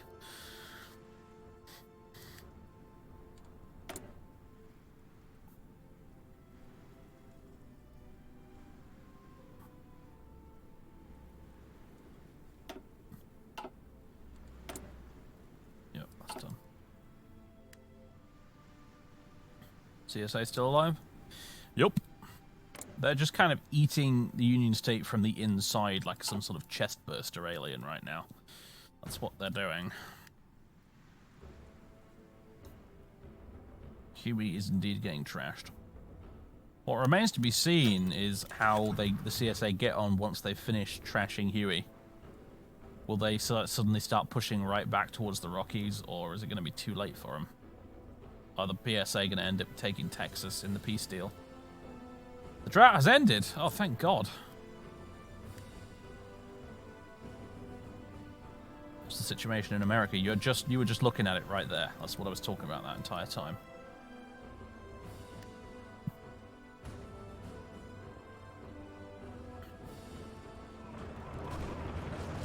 Well, you guys are a bit screwed, aren't you? I think the Great Gobi Slog might finally be nearing its end.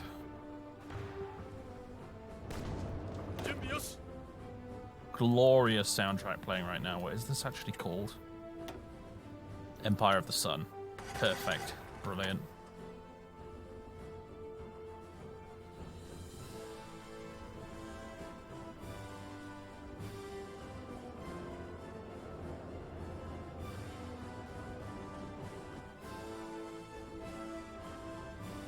The Tibetans came frustratingly close to almost taking their capital earlier. It's a bit of a shame they didn't.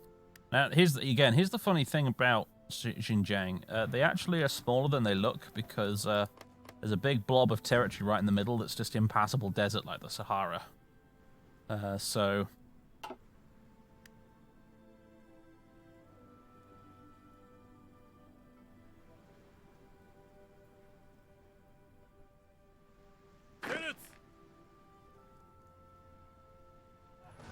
Don't worry, Madman. We knew what you meant. It's okay. I am no stranger to verbal diarrhea myself. Philippines wants to send me some more rifles. Good for you, Philippines. Your support is appreciated. How are they doing, by the way, the Philippines? They've built up a fair few troops. They can probably defend themselves from any Germans that come their way. Probably not going to have to worry about them.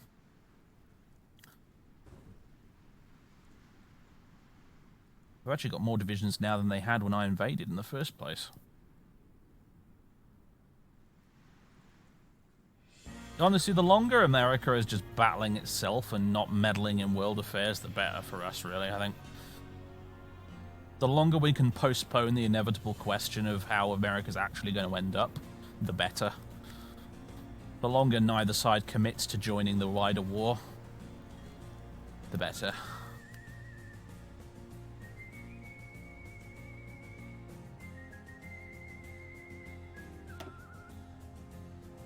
Pacific States theme. It's like the game's trying to tell me something. I guess we are fighting in the Wild West right now, technically. It's a Wild West. It's the West, and it is wild.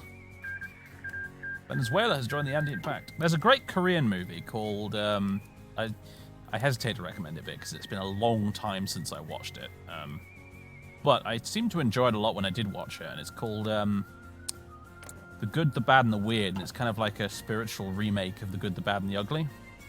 And it takes place in Manchuria in the 1930s, which is kind of the settings. The film's like a stand-in for the actual Wild West from The Good, the Bad, and the Ugly, and it's just quite wonderful. It's great, both homage to the original film and also does its own interesting thing. It's a pretty fun movie. Recommend it.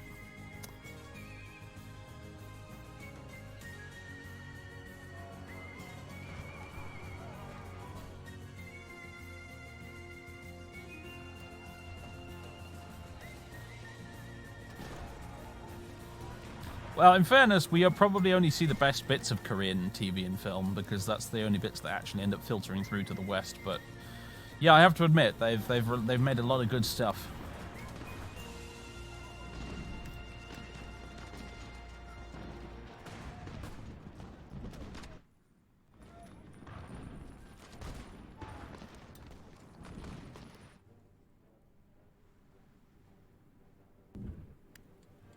Unfulfilled import requests. Curse you, Korea!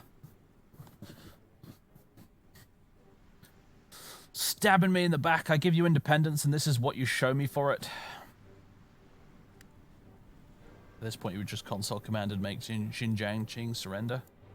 We could, but, I mean, last time we messed around with the console like that, bad shit started to happen.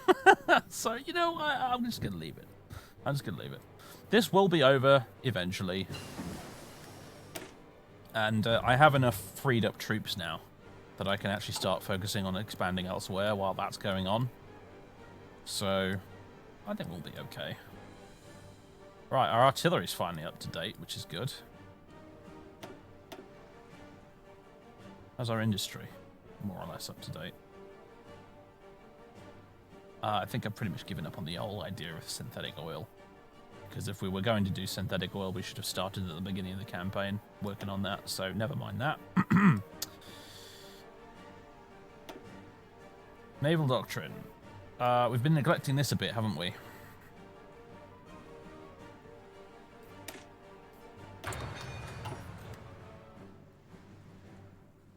What ideology did we go for? We are democratic, market liberal Japan today. That has been unironically liberating most of Asia. Including we liberated Korea as well while we were at it too. I mean, they're technically a puppet, but, you know, they're sort of in charge of their own affairs right now. And their own affairs right now also seems to consist of not giving me my goddamn steel I asked for. There goes Huey. Oh, has he finally given up? Yep. Come on, just a little further. They haven't quite taken New Orleans yet, but it's inevitable.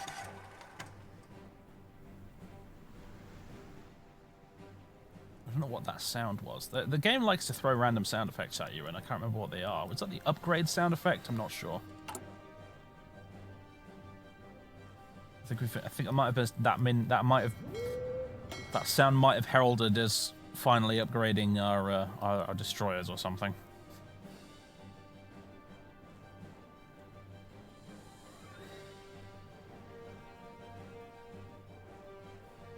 Low supplies, that's what it means, okay. Oh, there it is, yep. Deal with it, lads. They trust me. Trust me, Japanese army. If you think you've got it bad, think about these poor bastards, alright? You think you've got supply problems? Just get on with it, you wimps. Right. How are we still only at 97% world tension and not 100%? That's a bit crazy. Okay. Let's see. Right, I want to start setting up this escort fleet. So, new admiral. Who would do a good job with this? Oh, we have a sea wolf. Hello. This is the guy we currently have leading our submarines, Ozawa Jisaburo.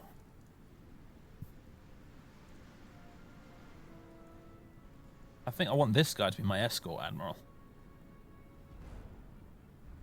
This guy's only skill 1, sadly, but he does have Seawolf. And I think I remember at the time making the decision to go with this guy, even though he didn't have Seawolf, because this guy's rubbish at everything except for that. Ignore me. Never mind. It's all coming back to me now. That was a decision I made in, like, the first stream, I think. Wow, look at us. Look at Japan with, like, a distinct lack of competent admirals. This is a little bit irritating.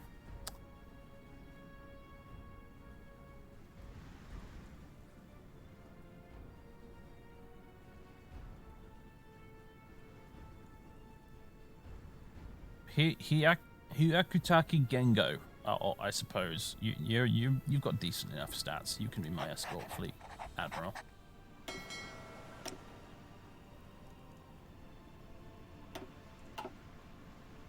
Tend to make my escort fleets blue as well.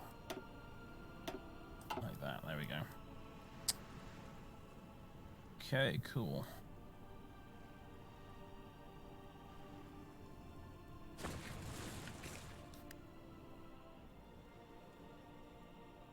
Rust in piss. Yeah. Of course, we don't know what actually happens to Huey Long when he loses, because the Kaiserreich devs failed to put in an event describing what happens to him after he loses. What happened to Yamamoto? Oh, he's there. He's right here. He's in charge of my main strike fleet. Good bloody thing, too, with his skill 5. Superior tactician. Spotter. Mega good stats.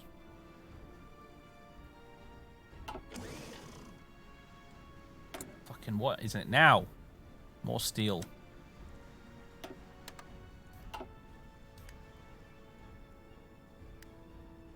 He escapes to Paraguay. Oh, okay.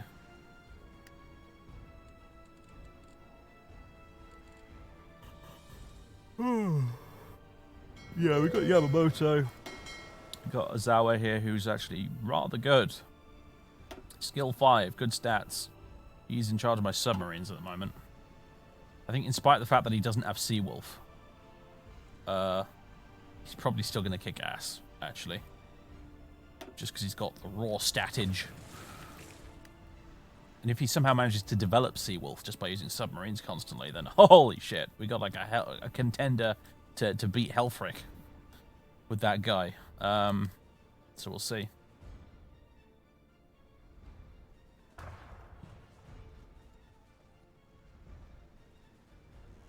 The Navy, like I keep saying this again and again. I'm going to sound like a broken record. If you don't understand the Navy in Hearts of Iron 4, watch Mordred Viking's tutorial on YouTube about the Navy. Watch that tutorial, you will then understand the Navy, and you will realize why it's the best fucking part of this game.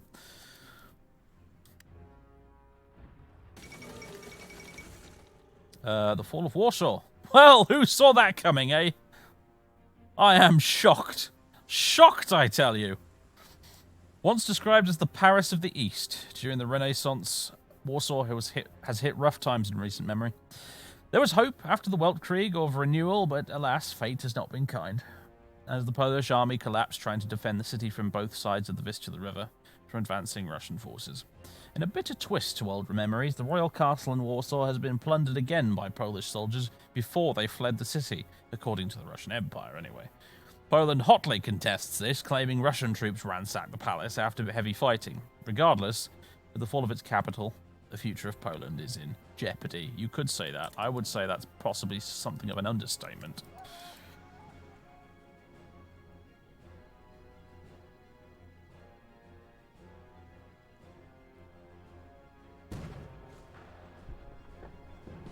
Poland has no one to blame but themselves this time. I'm sorry, but...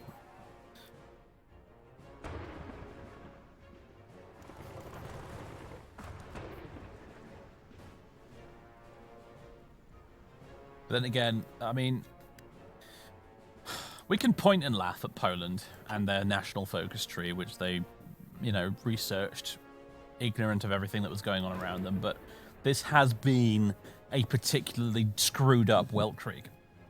Ordinarily, the front line with Russia would still be around here-ish, around about the time Poland decides to join the Reichspakt.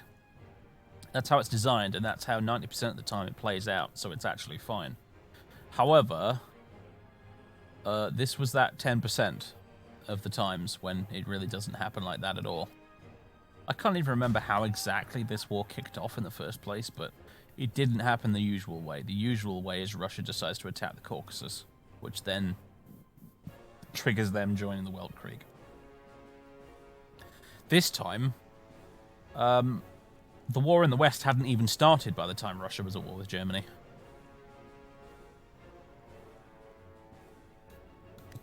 So,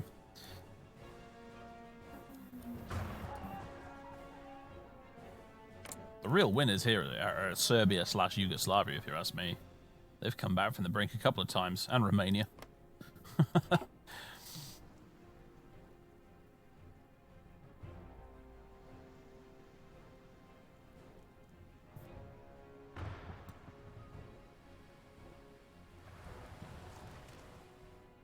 They need to buff Germany and literally never see them win. Problem, I think, is if you buff Germany anymore, they'd be too easy to play as a human. I think a lot of their problems come down to the AI being dumb as a basket of bricks.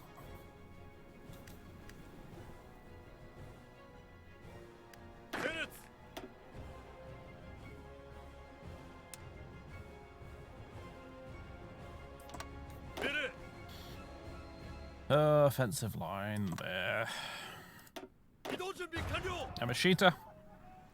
Congratulations, me old mate. You are coming home.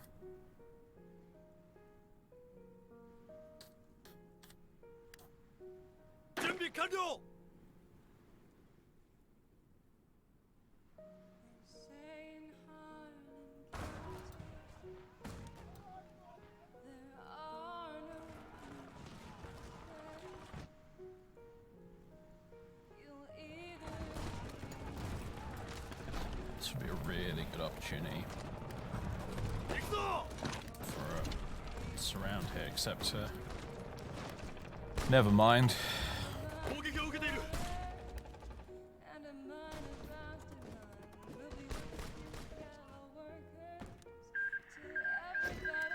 The Australasian Union has joined the Third International.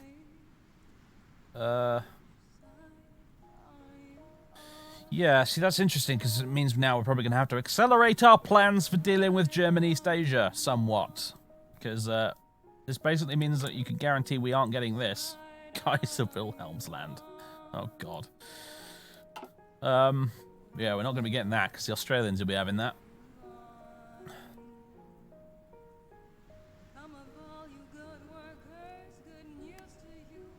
Oh yeah, they'll be busy invading this because this is the Entente, isn't it? I forgot about that.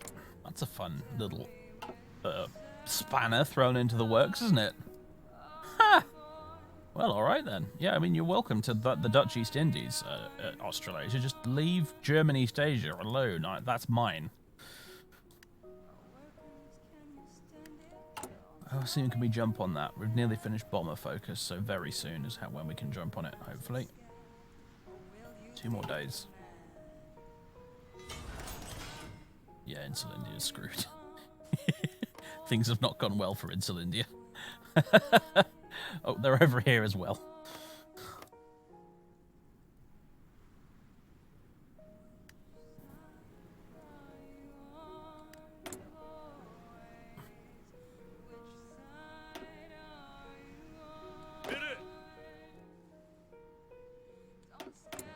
Modify government again. Let's see.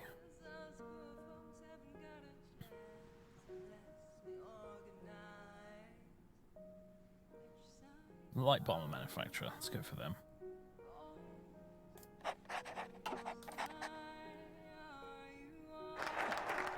Bomber focus is done. Beautiful. Claim the southern resource area.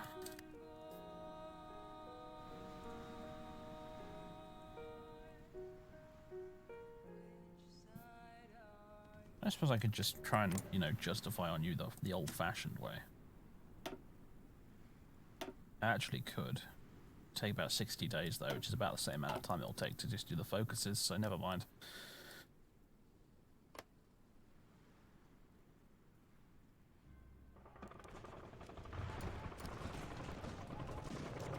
You will laugh if Feng Tian backstabs me. I mean, I'll laugh as well, honestly. But,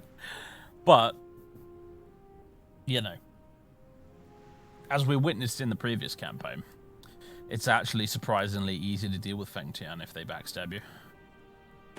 I've done pretty much everything in my power to stop it happening, though. I've deliberately avoided all the focuses that piss them off, so...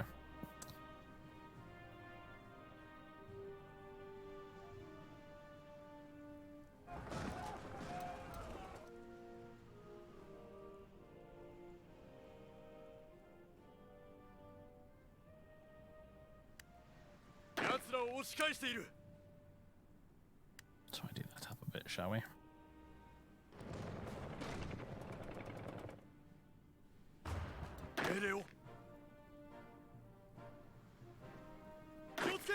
How are our Marine Division's templates? Yeah, they're very basic, aren't they?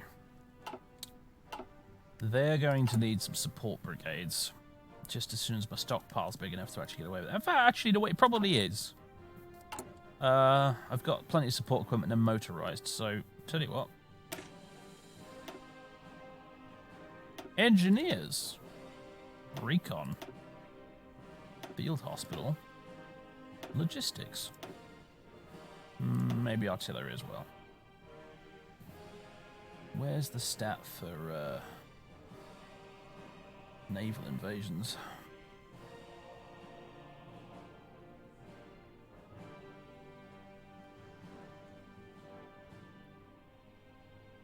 Marsh, desert, fort, river, amphibious. Here we go. Attack 25.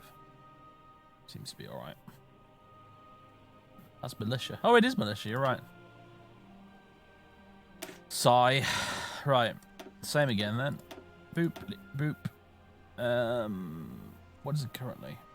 Where is the amphibious attack? 75. Yeah, that's a bit more like it for Marines, isn't it?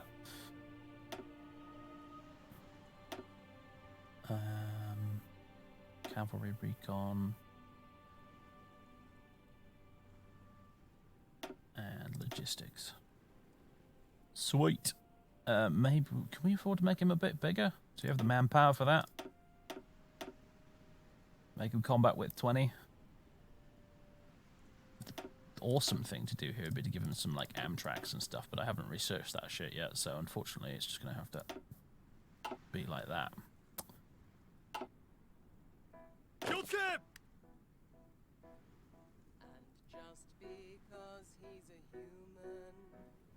Alright, hopefully those will reinforce relatively quickly, but hooray for competent Marine divisions.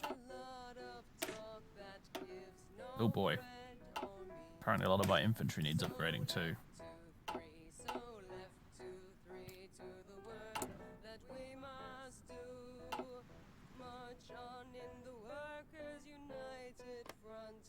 Won't touch that though until this is over, I don't think. Or at least I'll make a duplicate template and then selectively upgrade. Advanced carrier hull is done. Excellent news.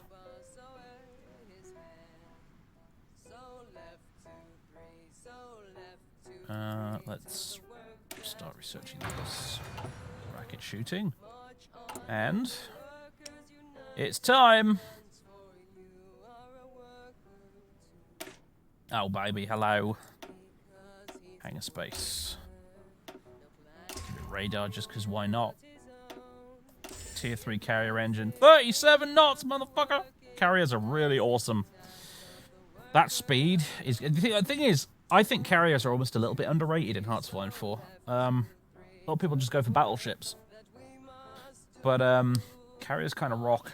And the reason they rock is because they're so fucking versatile. Like, a dreadnought, you can use that for pretty much only one thing, which is just battering enemy fleets in straight-up fleet combat. A carrier, though, it's so fast that you can use it in a regular big battle, for sure. You use all these planes, lots of naval bombers, boom, boom, boom. You can absolutely wreck enemy fleets with them, which is great. But also, they're so fast, and they have such good surface detection that they can be a recon vessel, they can be an escort, and they can raid enemy convoys too. They're actually really good convoy raiders, carriers. They can do anything, basically. I mean, yes, they're expensive to make on account of all the planes you've got to add to the bastards, and, you know, they're just expensive to make full stop. 9,000. Bloody... yeah. I mean, to be fair, like, a fully decked-out dreadnought in Kaiserreich is, like, something like 24,000, so... But, you know... yeah. Carriers, they're great.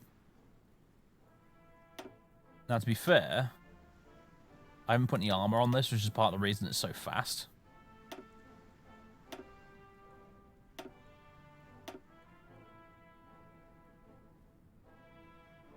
The German Graf Zeppelin was actually originally designed to be a convoy raider carrier. Well, that doesn't surprise me because basically everything the Germans had was designed to be a convoy raider.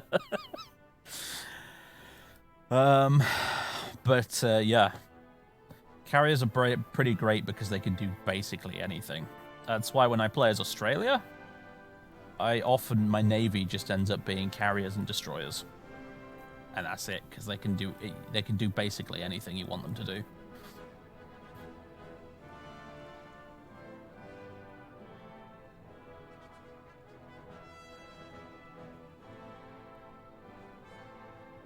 Oh, yeah, I'm slightly short on naval experience to do it. That's okay. Dave will surely soon notice that he can't make his custom carrier. Don't make me put you in the sin bin, Django. But yeah, that's what we want, basically. We'll just quickly... I've already had bits of the Navy training, just sort of low level generate some experience, but it's clearly not quite enough, is it? So, tell you what we'll do. Everybody's on exercises now. All the battle fleets are going out to exercise, and my fuel will very quickly... there it goes! Yep. But that's going to generate experience very fast indeed.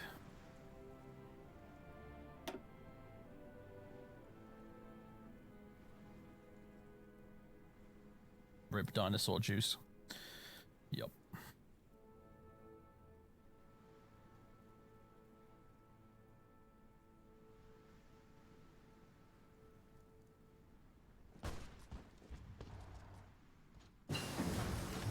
Branch into operation is done. Assault breakthrough. Go.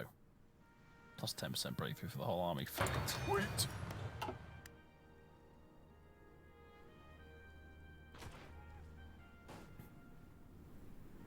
Look at it. It's glorious.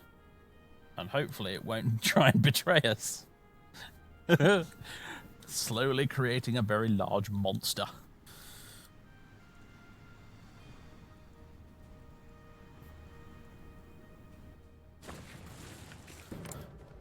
Poland fights on, it would seem. They've not quite given up yet. Same with Germany, actually.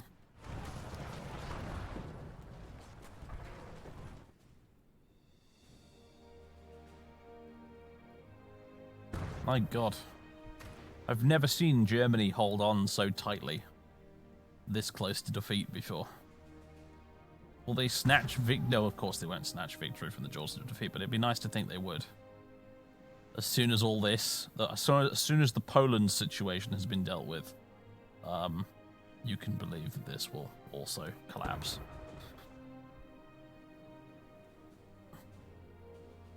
They were outside Hamburg before? Yeah, they were actually. So it looks like they have fallen back ever so slightly, but then...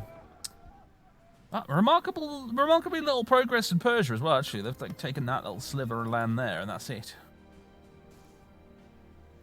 Russia might be a little overstretched right now. I would venture, perhaps.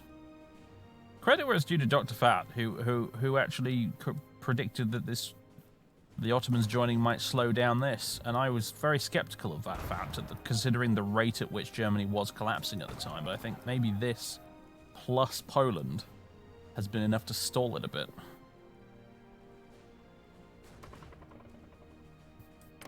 What intel have we got on the Germans right now? They've still got a hefty army. The industry, they've still got a hefty amount of factories too, actually. Navy's still massive. Air Forces has taken a goddamn beating. Holy crap. Well, that doesn't surprise me. You got the Russians on one side, and you got the Syndicalists on the other, and the Syndicalists always end up with a gigantic air force.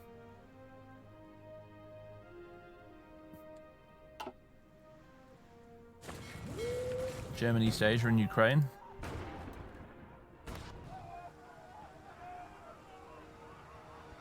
I think it's probably... Oh, it is! I was about to say, I think it actually might be National France, but no! Aha! Helmut von Mucke, you mad bastard. What are you doing? It's like, well, you know what? If Germany's not going to save itself, then I guess I'll have to do it. Of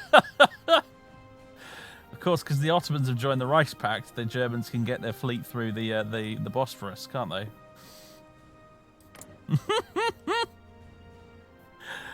Oh, I almost don't want to invade him now. Balls of steel on that man.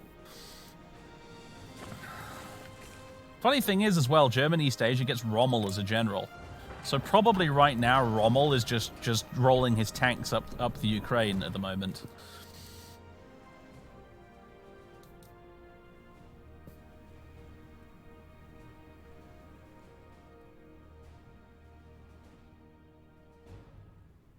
so that's where Rommel goes in Kaiserreich. Yeah, he basically just gets sent to Asia because the German army establishment gets fed up with him. So they send him off to German East Asia.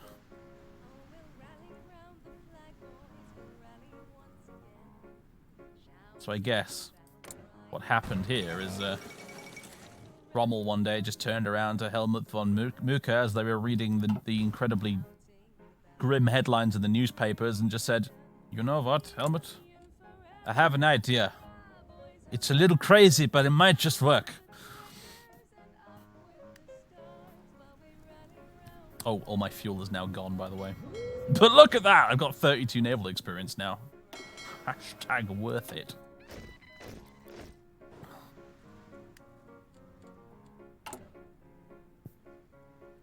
We can make the carrier and then some. Right. Boop. See, like, I could add deck armor if I wanted to, but screw that. More hangar space, please. Let's make it a very fast, speedy carrier. Look, it's 31 knots even with the tier 1 engine. You put the tier 3 in, it's like, whee! I'm as fast as a destroyer now! Woohoo! Oh, good stuff. Rip my manpower. Oh, my manpower's always been a bit crap. Most of that's probably because we're retraining the Marines, though. Well, Japan, welcome to having bad manpower. Right. I think that'll do, honestly. Needs a name, of course. What are the carriers we currently have? The Hosho, the Ryujo, Shukaku, the Soryu, the Kaga, the Yatago. Wasn't the Akagi one another one in real life?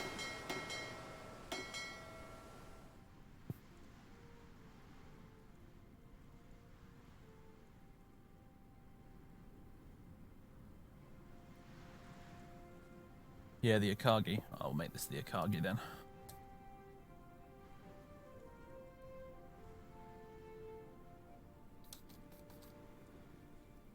There we go.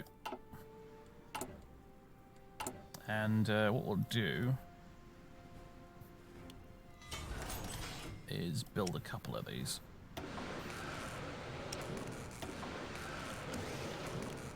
Right. As if I'm not low on chromium, it's the goddamn steel again. Oh, we're gonna have to buy like if Korea was actually sending me the correct amount of steel, this wouldn't be a problem. But alas. Goodbye, civilian factories.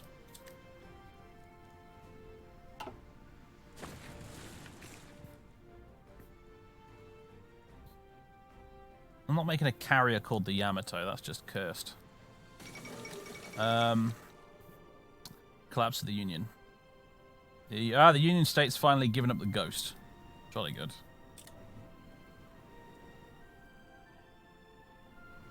Japan, famous for its steel shortages. Yeah, I know, right?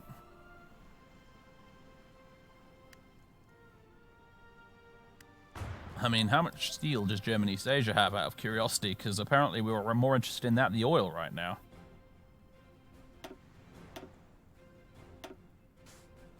Yeah, they've got some steel. Everyone gets steel.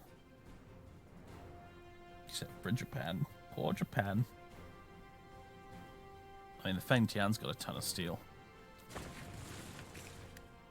Man. I almost want Fengtian to backstab me so I can puppet them. And then have all of that steel.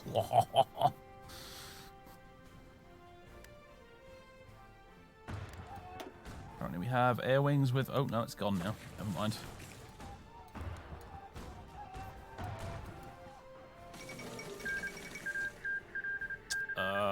Yep, there it is. There it goes. There it goes. Now beginneth the end war. What's worthy of note really now is that the CSA has the Texas oil fields now, which is big. Right, claim the southern resource area, done. Issue colonial ultimatum, and then there's target Indochina. So Independent Indochina does not align with our strategic plans for the region. We must make a move to secure it as soon as possible. And then we've got issue colonial ultimatum. We must use this opportunity to claim our rightful role as the sole great power in Asia and in the Pacific. We must demand all German, Southeast Asian and Pacific possessions, as well as their Chinese concessions. If they don't meet our demands, then it shall be war! This is the one we want.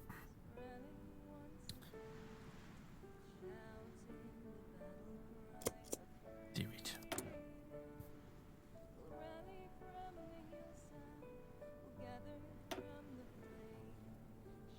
Free civilian factories. More dockyards, please. Have we finished? Yeah, we have indeed finished turning Shikoku into one giant naval base. Excellent.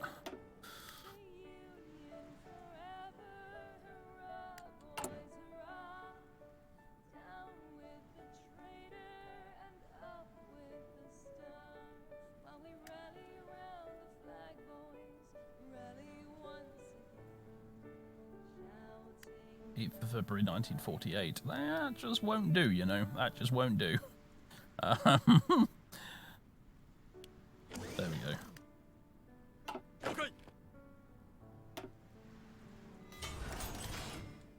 Free dockyards. Boom, just like that. Brilliant. 27th of January 1943. That's still really slow. Oh, it's because we don't have enough fucking steel again. That's why.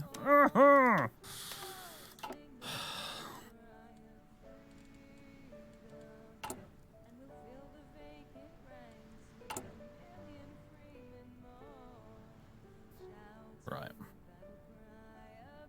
Yeah, they'll both be finished in May 1942 now, which is good.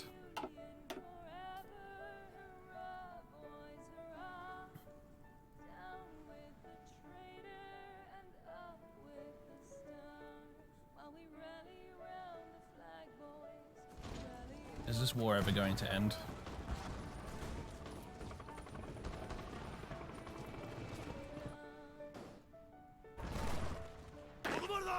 I actually think, yeah, Tanaka's going to have to just stop. His army is just absolutely battered.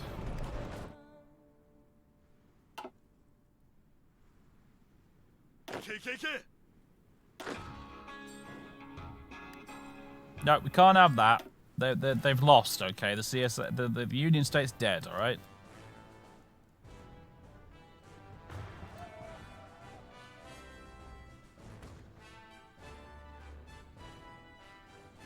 Well, this will be interesting. How's Mexico in this? They are syndicalist. What's the syndicalist alliance look like right now? Oh boy. Oh, they're not doing so bad. It could be worse, but that's an awful lot of land mass they're at war with right now. They do have Australia, I guess, though.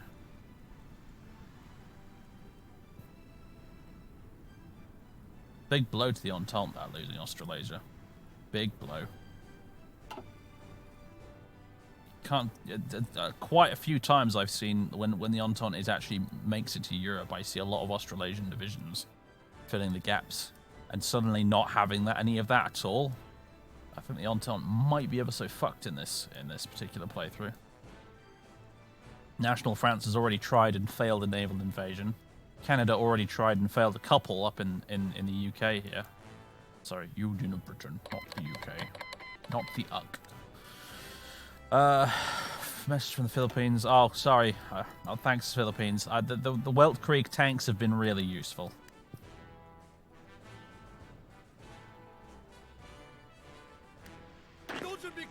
Yamashita. Oh, here's a fun thing. Can we invade German East Asia through Fengtian? Or not? The UB. Yes, the UB. The UK is dead. Long live the UB. Oh yeah, Siam is allied to me. That's a good point. Yeah. So I was about to get Yamashita's men assembled on Taiwan to begin planning a naval invasion, but actually, I don't think that's actually going to be necessary, is it? We'll just sail on over to Taiwan. I mean Taiwan to Siam, and set up a border over here.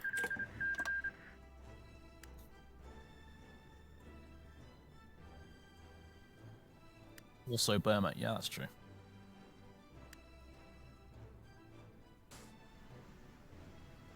How are they getting on in the Ukraine right now? Oh dear. I think Rommel's plan has failed. It was a good effort, though.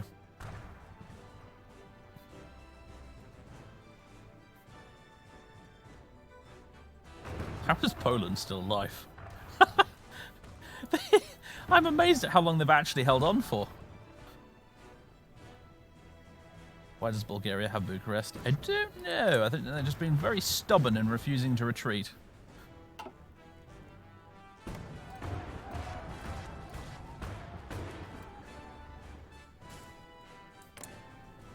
They're in the same bag that Poland's in right now. Well, not quite, actually. They've got the Ottomans backing them up, and that's probably why they haven't lost Bucharest yet, actually. It's probably because the Ottomans sent a bunch of divisions up into here. Insular India has capitulated at last. Yeah, they're really doing that whole the pressure of the Balkans thing, aren't they, Bulgaria, right now?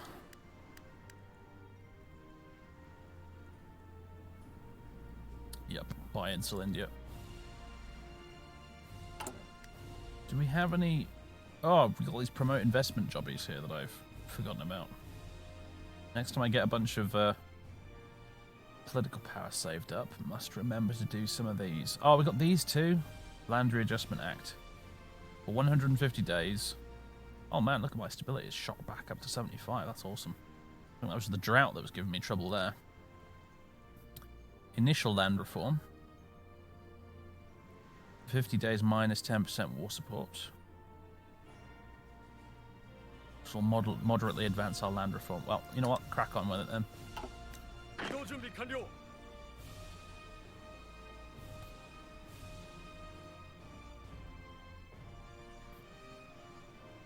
Oh god. Well, far from the Australians nicking all the stuff I wanted over here, it looks like the exact opposite is happening. Australia. Guys, I'm a bit disappointed. You know, maybe if you'd kept John Curtin as your Prime Minister type fella, this wouldn't have happened.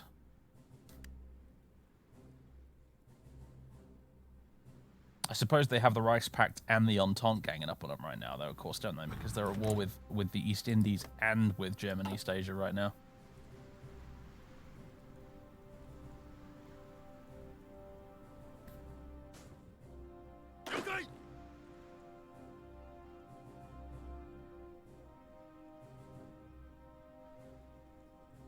We can invade Australia for free. Well, no, because if I invaded Australia, I would then be at war with the International, which would be not a great idea. They are the one super faction in the game that actually I don't want to go to war with at all, because they basically have no reason to. And great news, everyone! Guess who's finished clearing up Qing Mongolia? That's right, it's Mr. Imamura. We're finally going to give you that parade we promised you, mate.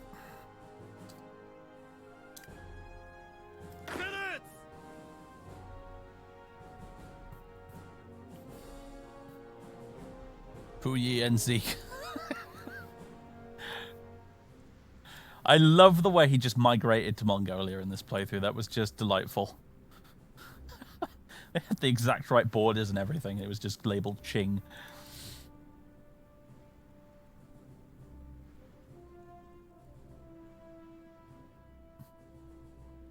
Yeah, but I'm okay with Mustache Man being battered. What, Tanaka up here? He's fine. Thing is, Tanaka's got all the good shit. He's got the tanks and the cavalry and the better infantry divisions. So yes, he's a bit battered, but he's actually the better army overall. So right now he's basically just sitting, waiting out the winter in the mountains while we resupply his troops.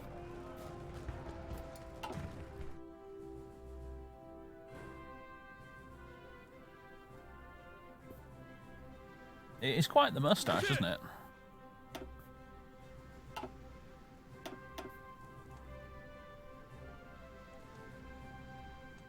We're sitting here admiring his mustache when probably in real life this guy committed so many war crimes. Council votes on the legation navy. The High Commissioner... Oh yeah, the whole fucking legation cities thing. That's... Didn't they join the Entente? I think they joined the Entente, didn't they? There we go. Finally selected it. Yeah, they're part of the Entente. Which makes me very annoyed. The High Commissioner has convened the Council to vote on a special motion whether or not to allow the legation cities a fleet of its own. How about no? With the world growing more polarized and war-torn by the day, it's only natural that the isolated legation cities should look to their own defense. But can we afford to spare the cost of providing a ship for their fleet? Yeah, how about no? No. Get lost. I bet everyone else is going to vote yes. Oh no, lots of no votes, apparently. Interesting.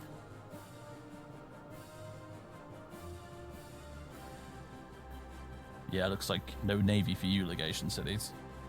Legation cities, what are they? That's these cities here, all the very rich coastal Chinese cities. They are all basically occupied by the Europeans as effective colonies. I'm sure Feng Tian isn't going to be, you know, Mr. Zhang here, the fat controller, I'm sure he's not going to be annoyed about that state of affairs at all. I'm sure he definitely won't want those cities back.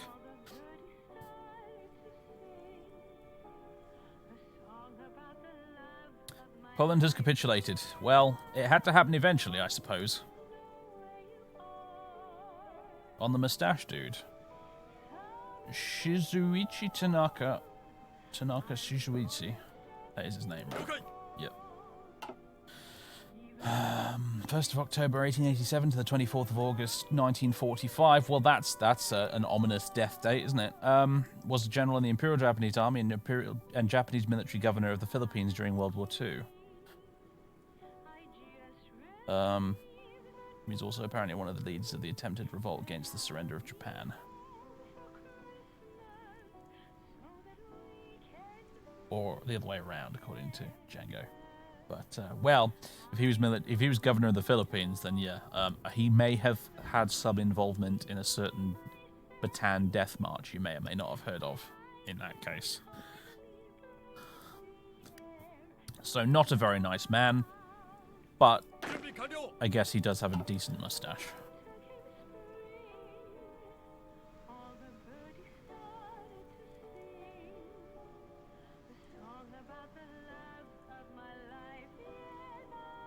Tanaka, he prevented the ultranationalist coup on the 15th of August 1945. Well then.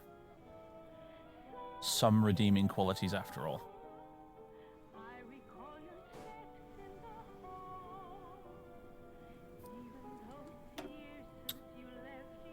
How are the casualties looking?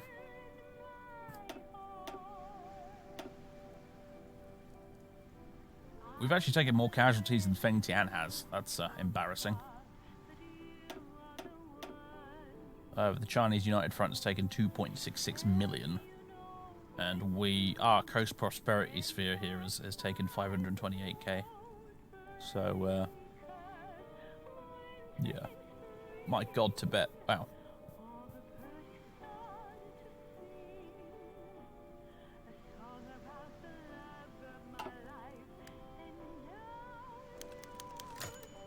Switching rail gauges. Right, it's taken the tremendous effort, but finally the switch is underway. While it is nowhere near complete, the worst is behind us, and we are already beginning to see the negative effects of our old, narrow rail gauge diminishing. Hurrah! Remove national spirit, changing rail gauge, and remove national spirit, narrow gauge railways. Great. Okay.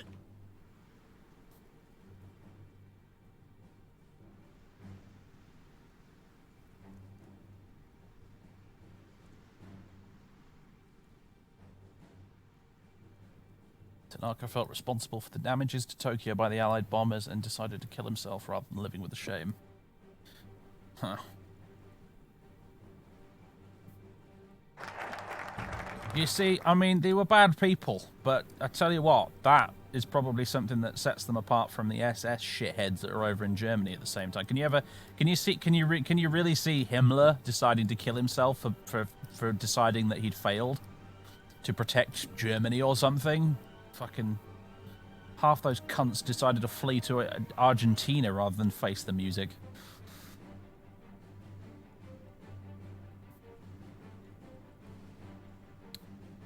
Issue colonial ultimatum is done.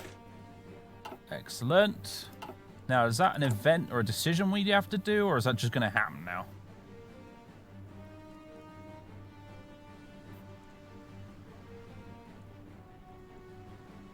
I think it might just be the thing that happens. All right, well, lucky for us, Yamashita's just about managed to get his dudes in position, almost.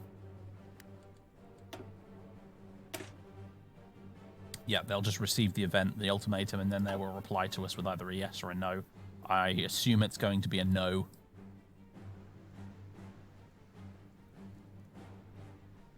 And then there's, of course, target Indochina. How about we could do mission to India right now if we wanted to, or alternatively, we could go air doctrines. There's a lot of choices right now. We still have to make this big choice down here as well. Although this one now looks a bit more reasonable now that our stability is no longer awful thanks to the drought. So we may want to do the nationalization route. Or support the Zaibatsu.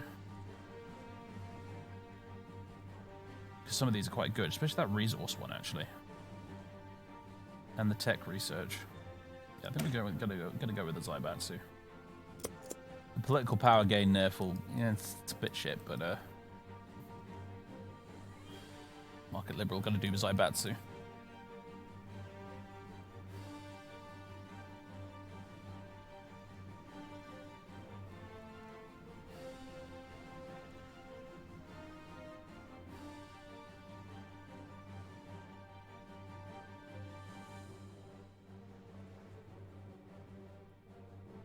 Oh yeah, like Django says, like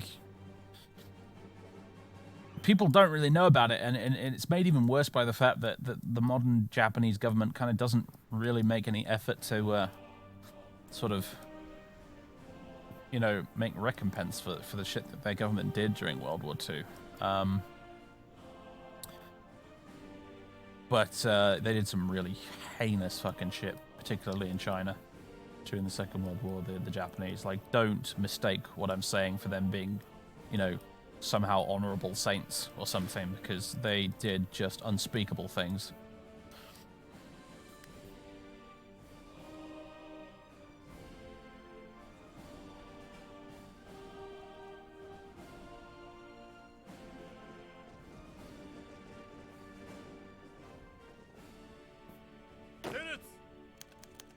Our ultimatum was ignored. Yeah, I kind of thought it might be.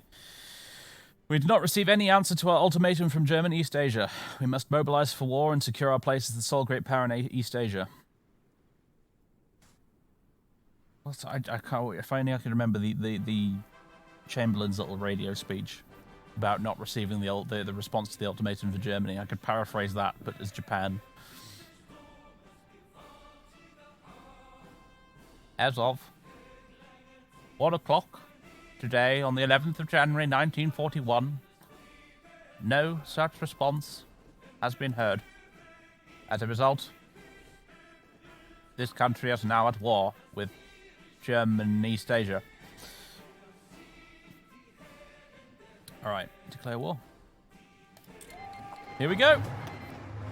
Getting around to this a little bit late, honestly. The AI Japan tends to kick this off a lot earlier. I didn't feel confident in doing it until now.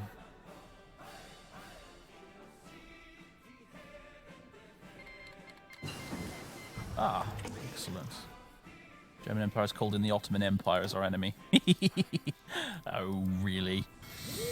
Okay, so here's the thing. Right. Convoy escort.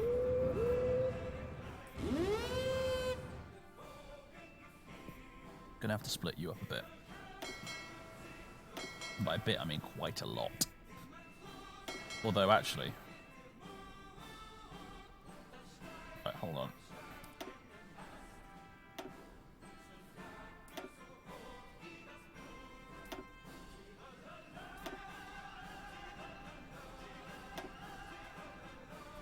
jellyfish-class submarines are out. Nice. You guys. Convoy raiding. Oh, you're already doing it. Just remove that territory there. Add the Straits of Malacca as well. And the Celebes Sea as well. My recon fleets. Patrol. Engage. Do not engage.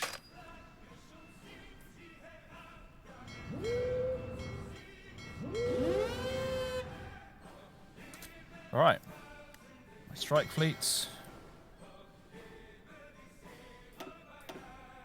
Just delete all that. And,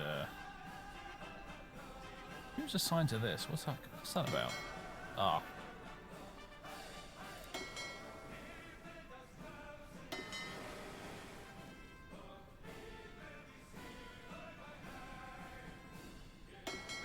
Alright, you guys.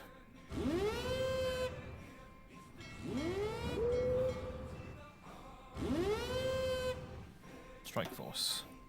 Oh, boom, and it all goes green. Just like that.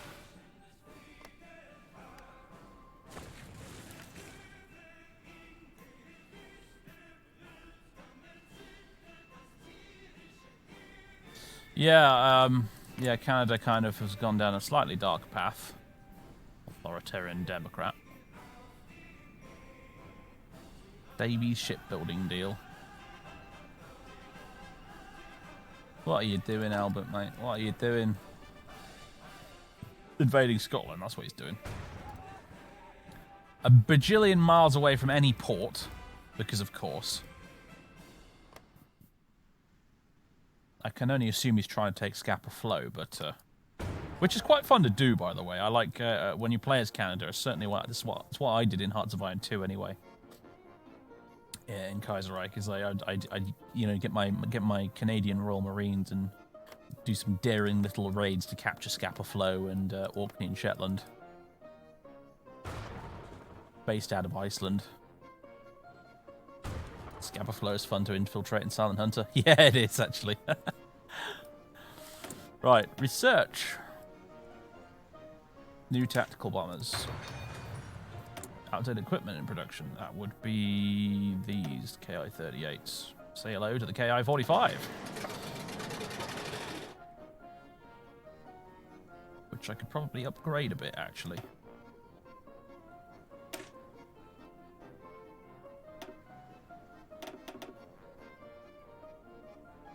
Maybe not that much.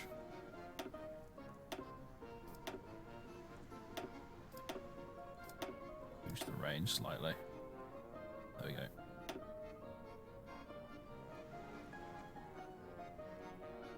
And we'll decommission you. I wish I would automatically decommission them, really, but never mind. Sounds like something effing controller would have done. Yep. He's a Silent Hunter master, that guy. I really need to figure out U-boat at some point. Really need to get on that and try and figure that game out, because it looks like it could be really fun. In fact, what's his name? There's a Let's Player I follow on YouTube called Fredder. He's a Norwegian guy, and he does loads of Paradox stuff. Lots of modded Hearts of Iron and stuff like that. But also, he just recently started a modded Silent Hunter 5 Let's Play, which I've been watching with some curiosity, because I attempted to play Silent Hunter 5 a few times back in the day, but on release it was just a disaster because Ubisoft completely fucked it. But looks like these days with mods, it's potentially quite good, actually. He's the guy who, yeah, he's the guy who played Cursed Halo, yeah. He did the little Cursed Halo Let's Play. That has like a bajillion views on YouTube. With the Thanos cock, yeah. Yeah, that's the one. Yeah, like he did that relatively recently, and that game became stupidly popular. But what he normally most of the time does, though, isn't Halo or stuff like that. He's a guy who plays Hearts of Iron and stuff. Like that's 90% of the content on this channel is things like Hearts of Iron and that kind of thing.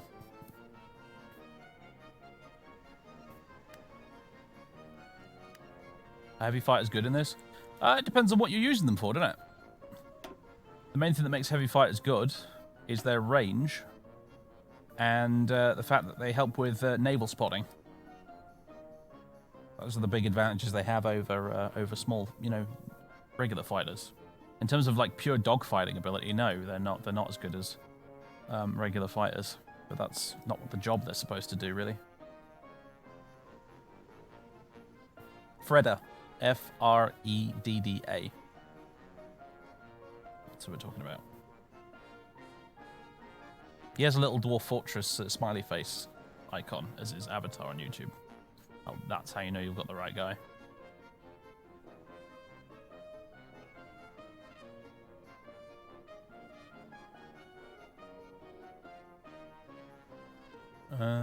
Where are my heavy fighters? Where did I leave them? Oh, there they are. Do I have spare? Oh, I have spares.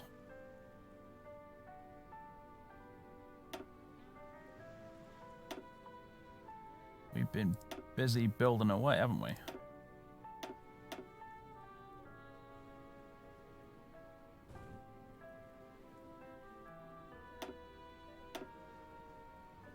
Well, let's send you down here. And we'll send you down here. And my naval bombers as well.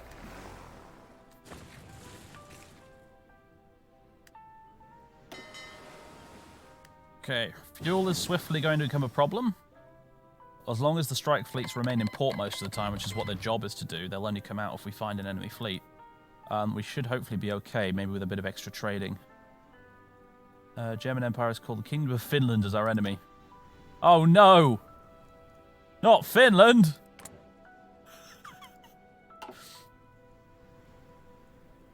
Yeah, I can't use Fengtian's air bases. It's very annoying, but I can't. I can use Siam's, though, I think. Bracket shooting is done. Not a moment too soon, either. Ladder shooting as well. One of these days, I'll have to learn what the heck bracket and ladder shooting actually is. Right, the Commune of France wants a non-aggression pact. The Union of Britain wants one.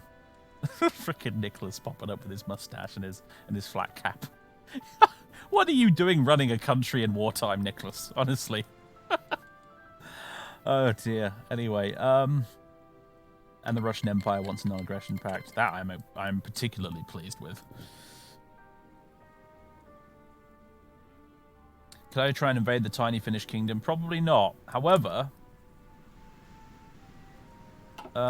is Argentina still part of the Reichspact?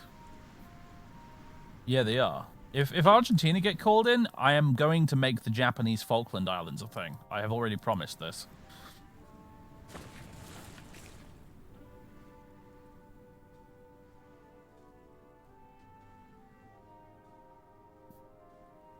Wow, 5% convoy escort efficiency. I'm hoping that's going to go up shortly. Yeah, it is actually going up right now. Good. South China Sea, what have we got? Ah, our submarines have found some sneaky convoys. The Ottoman Empire's... Oh, I'm going to have to slow this down even further. The Ottoman Empire's called Somalia in as our enemy. Finland called... Yep. Australasia wants to provide me... Oh my god! Stop! There's a lot of countries in the Reichspact. The game is paused. For God's sake. Any more? Okay. The Australasian Union wants to provide 18-pounder guns to me. For 2 convoys. I mean, do you know what? No, mate, because I'll have to protect the stupid convoys if we do that. I love that Syndicalist Australia wants to send me guns, though. That's hilarious. Yeah, okay. Get rid of the enter key. Is that Korea just joined my war as well? Yeah, they have. In fact, should be able to call you to arms because I'm at war with a major right now. In fact, I could call you into both of these now. Let's just call you into the German-Russian one for now.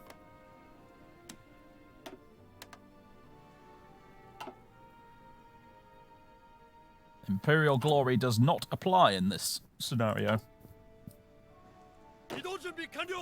Alright. Probably should have done this earlier, but hey. Boobly boobly boo. What the? What's going on here? Oh my god, there's an impassable mountain range right in the middle of... That's not going to be annoying to deal with at all.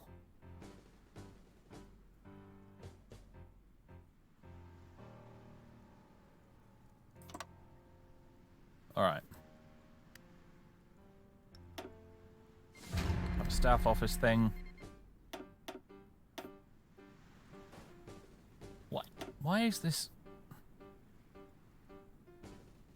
instrumental version of Johnny Comes Marching Up? Go away.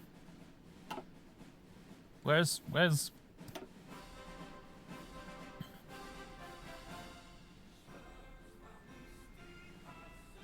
I don't want German music playing, especially when it's sung by Swedish people, as I invade Germany, okay?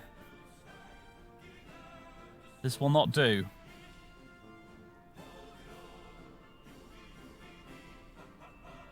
Stop laughing at me, music.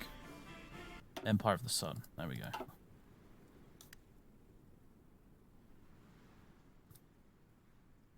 Oh yeah, Somalia's a puppet of the Ottomans. I forgot about that. Yeah, that's the thing. Hello. Middle Africa. We shot down a Middle Africa naval bomber. I think that's what happened there. Possibly. Oh no, that's the German East Asia flag. All right, that makes more sense. What's going on here? More convoy raiding. Good. Oh, now that Middle Africa has joined. Okay, good. Right, anyway. Another one going on over here. Fine work, everybody. Fine work. Right. Okay. What do I want to do right now? You guys are getting your planning prep done. Now, bearing in mind... You're still making your way back to Japan, aren't you? Wow. That is a long train ride, admittedly. How is our man doing here? Slowly rebuilding his forces still. I'm okay. I'm okay with this just being a stalemate for now, honestly. That's actually totally fine. That's completely okay. Right.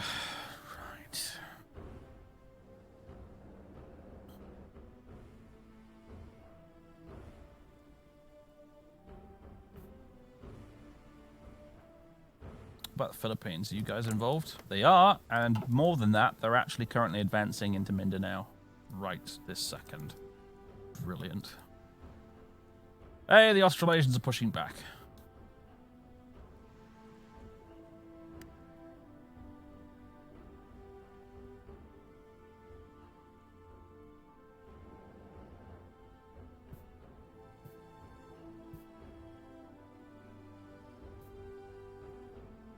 We could make Japanese Somalia a thing. I'm not sure I want to, though.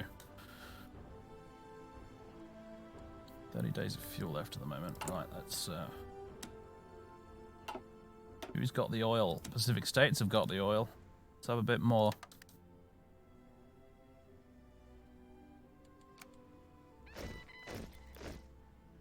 Clearly not enough. Oh no, not the Netherlands. Those cursed Dutch.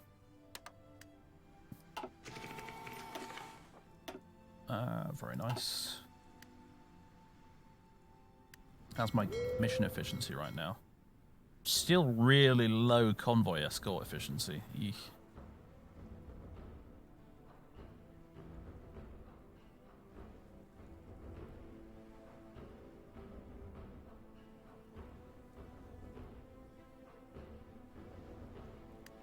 Yeah, that's not very good. Just gonna have to keep building more destroyers and bulking out that convoy escort fleet.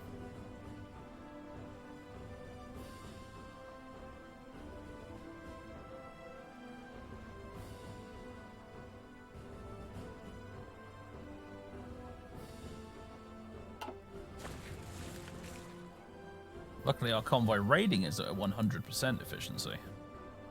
And the recon's going fine too. We know that these guys should have a fleet somewhere. Yep. Not an insignificant one. They got quite a few battleships, they got armored cruisers, they got carriers, destroyers, they've got a lot, basically. A competent and effective fleet. The main thing I suppose they're lacking is subs, which explains why I haven't had a lot of convoys of my own raided.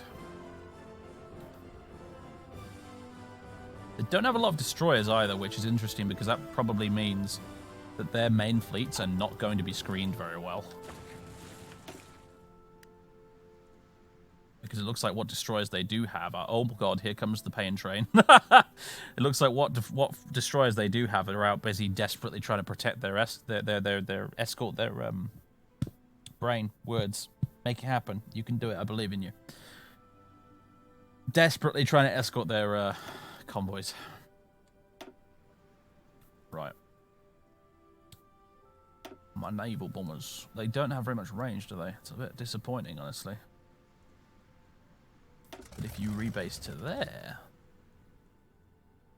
perhaps you'd do better. Tactical bombers, on the other hand, tons of frickin' range. They're fine. Heavy fighters. Oh, actually, that's a little disappointing. I kind of expected better from them, but all right. We'll rebase you down here as well. Actually, no, we won't. No, we won't. We'll rebase you there, because that airbase actually has room. Most recent vote in the Legation Council has failed by a narrow margin, and therefore they're not going to get their navy. So that's great news for me.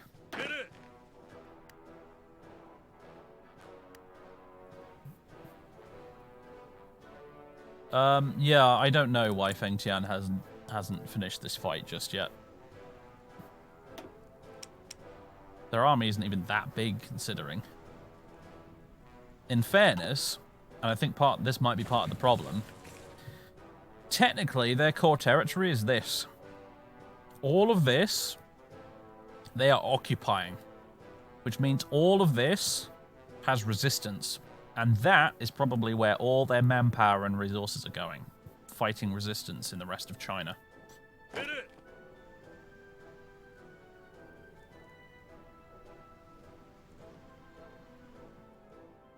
Like, I think there's a reason they have dudes just standing around in the middle of China right now, and it's because they're probably there trying to combat resistance. So yeah, Feng Tian is not having a fun time right now. I'm glad I'm playing as Japan and not these guys. Anyway, big naval battle about to happen here. I say big, we're about to raffle stomp all over 7 destroyers with a massive fleet, which is frankly a little bit mean. But hey, also we really need more oil. Like, really need more oil.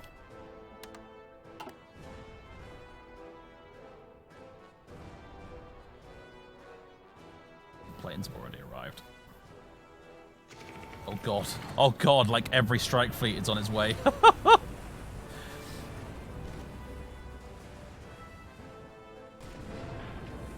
Oh yeah. We actually lost 3 subs there to their destroyers, which is a bit shit. But yeah. Goodbye all 10 of those convoys, and probably all these destroyers as well. No, I didn't build any more oil, fuel silos in Japan. I really should have. I was too busy building factories and dockyards. Right. Improved computing machine. More reports. More convoys sunk. Great work, everyone. Great work. So yeah, that was a bit of a massacre. Who has Seawolf? Felix von Luckner. Smokescreen specialists, lone wolf, superior tactician. No joke. But then of course, Jisaburo here is not a joke either. You can get the extra. This I really like this. You can get the extra information up here, and you can see exactly what damaged what. For example, one of my some of my Nakajima B5Ns, which I think are probably my torpedo bombers. They damaged 20% of that convoy. They damaged 56% of the SMS V292 and got the killing blow on it. And same with this one, the SMS S113.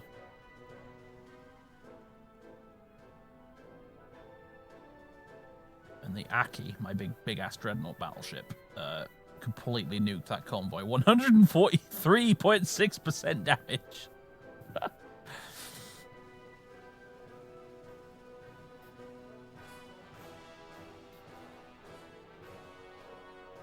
Nice, friendly, liberal Japan wouldn't backstab the Feng Tian like that. Well, I'm worried about the opposite, really. I'm worried about Feng Tian backstabbing me, actually.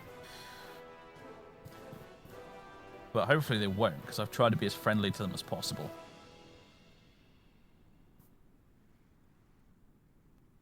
Wow, yeah. We just let all our big battleships absolutely fucking loose on their convoys. That was just... That was practically a war crime right there.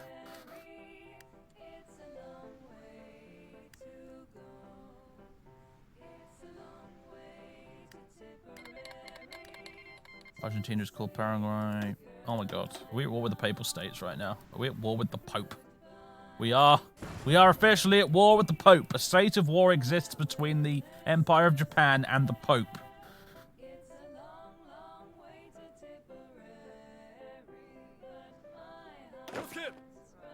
God, he's still moving troops around. Denmark is called Iceland as our enemy. Oh no. Not Iceland. Siam wants us to join the Chinese war. What he wants to join the Chinese war. No, mate, honestly, I'd rather you guys focused all your attention over here. They're currently marching into Malaya right now, which is great news. Look, the territory's actually going to me. Because I've got the claims. Oh, no. It doesn't equate to us getting a good peace deal, unfortunately. Oh, well, they've got some destroyers. Although the destroyers have 0 organization, so I think that means they can't actually do any damage to us.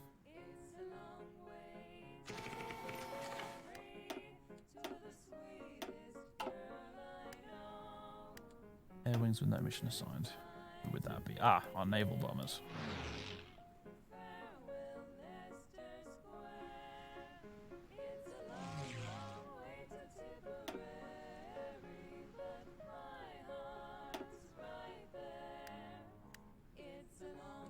Who else doesn't have orders? You?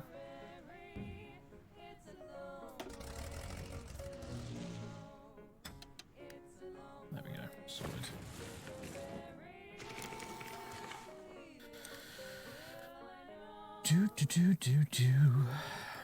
Oh, this is going quite well so far. Although those subs have now been revealed, so... Oh boy. Taking some sub casualties here. This is not great, honestly. Please retreat. Please retreat. Please. We lost 2 subs. And that 3 subs. God damn it.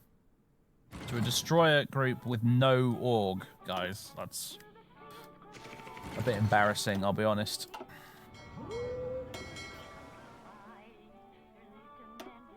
Yeah, our subs are taking a lot of casualties. Can we, Ah, this might be part of the problem right here. There we go. Engage at low risk.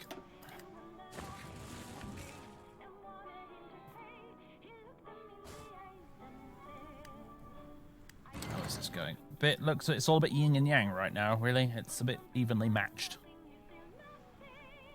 I think my money at this point might be on the CSA, though. They've definitely taken more ground. I think it's going to be I think it's going to be exactly what I was predicting the entire time. We're going to get the Rocky Mountains truce eventually. I think that's what's going to happen.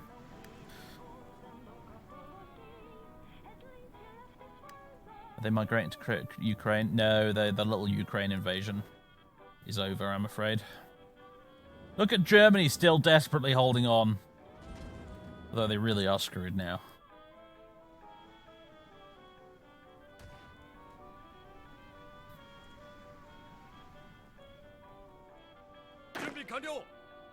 Good God, man. Get on with it. know what? Look, the Siamese are already jumping in to do it. Do it because you're taking too long, Yamashita. Go.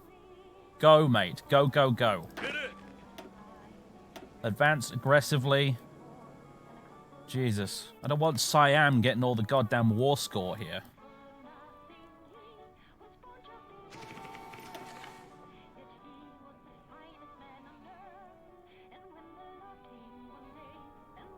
I think they probably deployed their entire army to a combination of New Guinea and the Ukraine. I think that's why there's nobody here.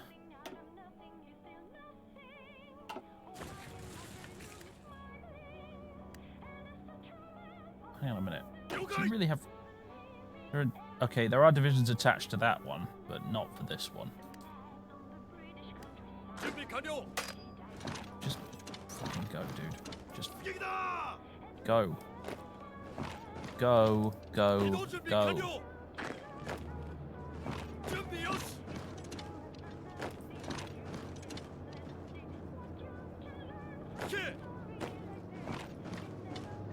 You can't just march into Saigon? Can, though.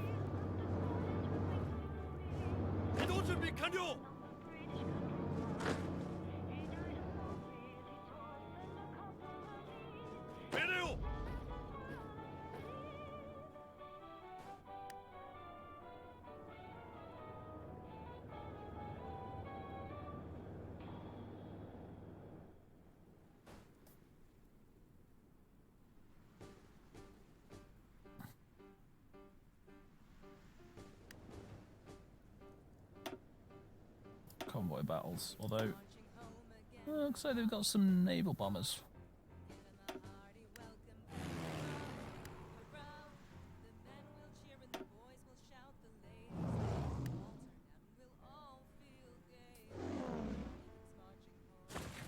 Get a bit of air superiority going on. Oh, hello. Their fleet is in the Straits of Malacca right now, apparently. There it is. I wonder if my fleet can get here fast enough to... It's on its way, look! Don't know if it'll get here in time, though. Well, this is not the kind of terrain you want to be having a big naval battle in, though, really. I mean... Straits of Malacca. Dreadnought, fuel consumption plus 30%, positioning minus 15, movement minus 30, attack minus 30, defense minus 30. This is not the kind of place you want to be fighting a battle with big ships in. Yee. You know, funny thing is, they've sunk another submarine, but there's this one little cheeky sub here who's about to get away, but did you notice how low their screening efficiency was there? Like, a cheeky little submarine could have easily got a torpedo into one of their battleships there. Where are you going? Really? You're going around like that? Oh, of course, because you can't get through the actual straits because they're controlled by the Germans. Knife fight in a phone booth, really. I think that was right there.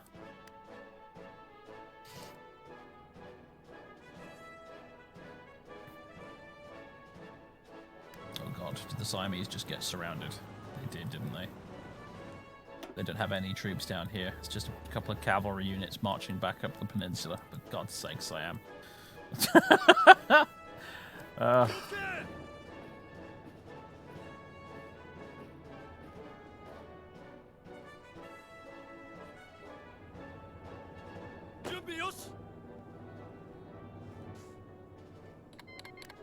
The Ottoman Empire is called the Khedivate of Egypt as our enemy. Oh no. Argentina is called Nationalist Chile as our enemy. Oh no. I guess this means we're officially at war with Argentina now. Do you know what that means? We'll get to you later, Argentina. The Yamashitas are coming for them islands. Oh god, this is a problem.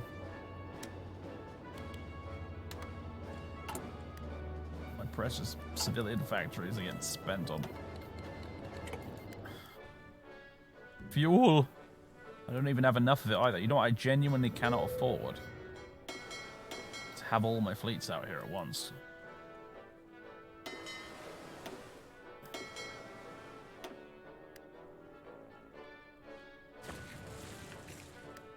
Hello. Oh, their enemy, their big fleet's down there. Mine is here. Oh, it's so close. Oh, there go 3 of their destroyers. Guys, what are you doing? Come back here. They're over here. They're over here. Can I rebase you guys to somewhere around here? That would be better. Wow. We really don't have any naval bases up this entire coast, do they? Right, we can rebase to Yankoon there, aka Rangoon, as it was known when the British ruled the place. Not so much these days, though.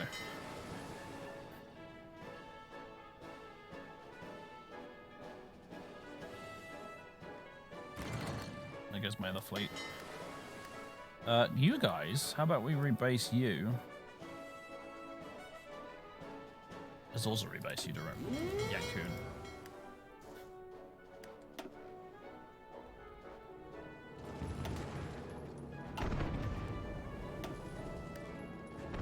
Sneaky sub. See, look, bunch of submarines, 25% screening efficiency.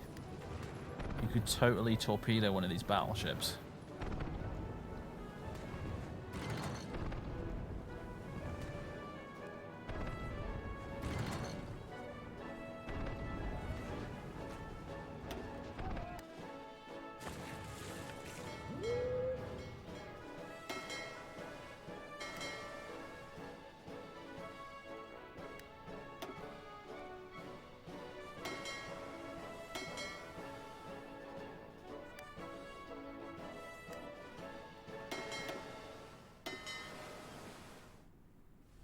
Rebased.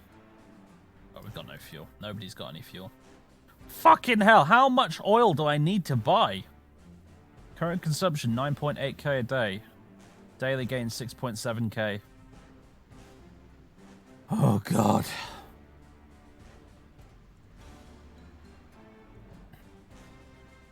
See you, JB.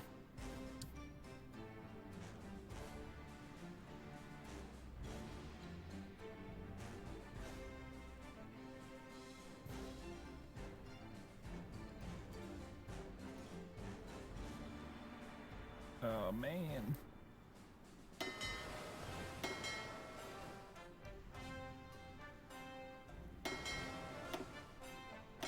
This sucks.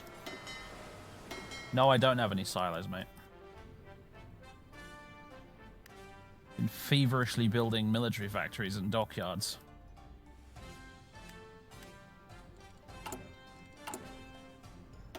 There's only one thing I can do at this point.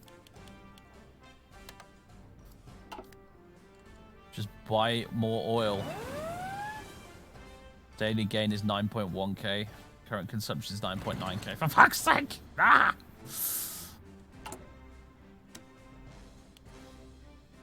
There you go. I'll buy all of every single last drop of oil you've got to spare, Pacific States of America. Not that you're using it right now.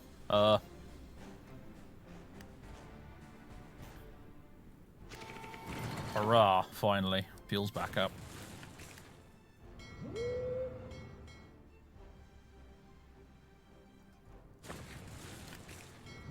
And we have a couple more destroyers done. Hooray.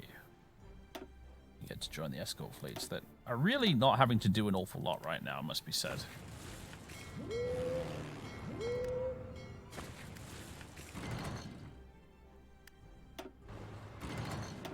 Another battle going on over here. Oh, it's just large ships on low strength. Excuse me? What the fuck happened to the Iwate?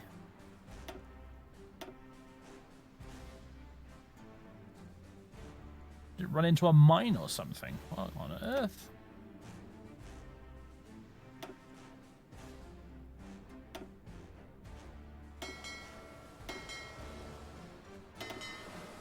Yeah, this fleet is not in a great state right now. I don't know what happened to it, but... Oh, that's what happened to it. Right. That makes sense, I guess.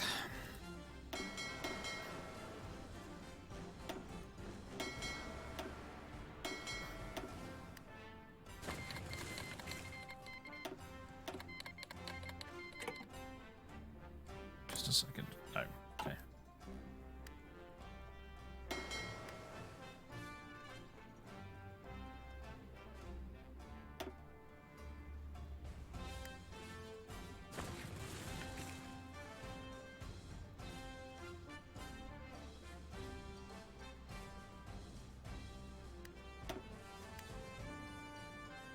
Not being able to control the straits here is really irritating. Guys, can we do something about that, please? Do you know what? You want something doing? Do it yourself.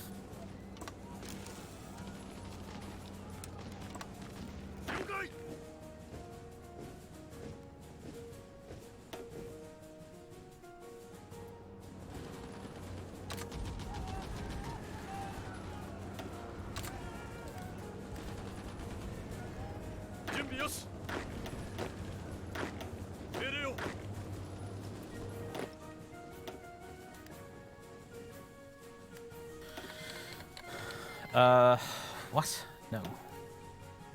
Sorry, Norway, you can keep whatever those are.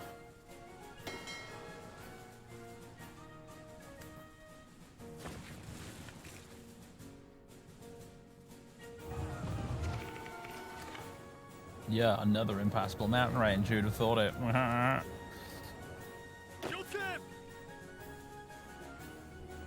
What do we need? Which bit do we need to control to actually control the straits? Do we need Singapore? Yeah. Is that what we need? Because got an army free over here. It's not really doing much right now.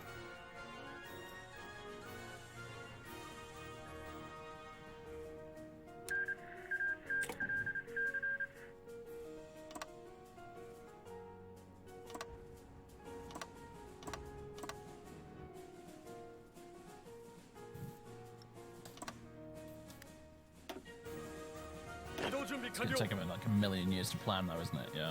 Whatever. We'll leave it planning for now. Oh, look at that. We actually won that little engagement there. Oh my god, look at that. Right, let's slow this right down. What do we got here? Right, they've got 56% screening efficiency, which is going to be murder for them. We've got 100%.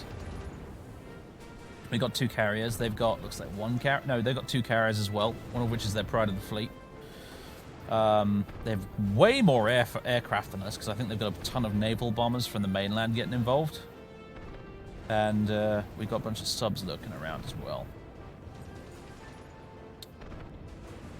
Let's unpause. We've got positioning 100%, we're only 71%, but that will improve, I'm sure. As if Yamamoto's not in command. Never mind, this guy's pretty good too, so... Look at this fucker, though, with 7 positioning. Wow. We have 2,286 torpedoes versus their 528. Which, let me tell you, when they've only got 56% screening efficiency, should hopefully make all the difference. 227 heavy guns versus our 288. Yeah, we've got them outgunned, if not potentially outnumbered. Let's see how this shakes down. Shame it's in the strait, I know, right? Ugh.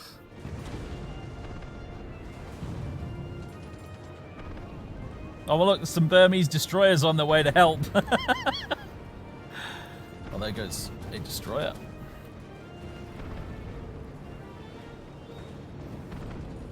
Probably because this is being fought in the straits, it's going to end with, like, 2 destroyers being sunk, and that'll be the sum total of the casualties. It'd be something stupid like that, won't it? In fact, we're actually retreating right now, and so are they. Which is interesting. Both sides appear to have decided, you know what, I'm not really interested in fighting. Except for the Burmese destroyers. They're like, yeah, we're here. Who do we shoot? Wait, everyone's leaving? Oh. Well, that's a bit boring.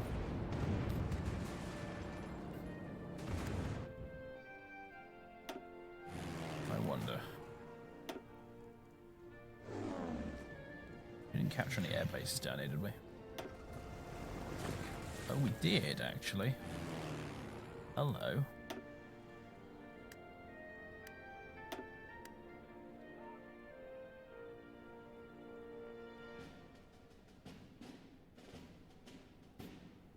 Some air superiority over the straits here would be really nice. Shoot down at these stupid naval bombers.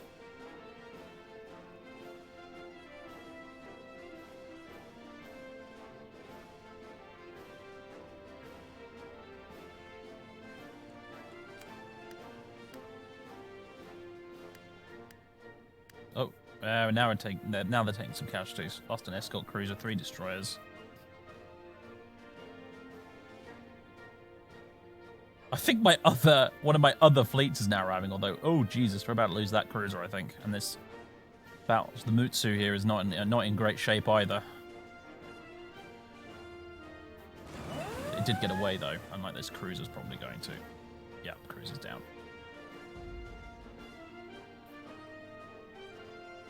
It just leaves basically the subs and okay, it's over. Apparently we won that. We lost a cruiser, a destroyer, a few planes. They lost 6 destroyers, 2 escort cruisers, some planes, and a convoy. Yeah, I mean, it's fair to say we did win that. It wasn't as decisive a victory as we might have hoped for, though, sadly.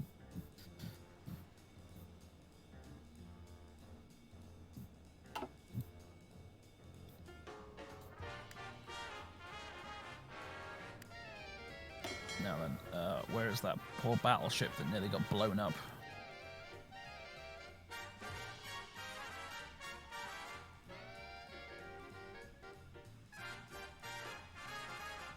Oh, they're actually going back to repair right now, in fact. Great.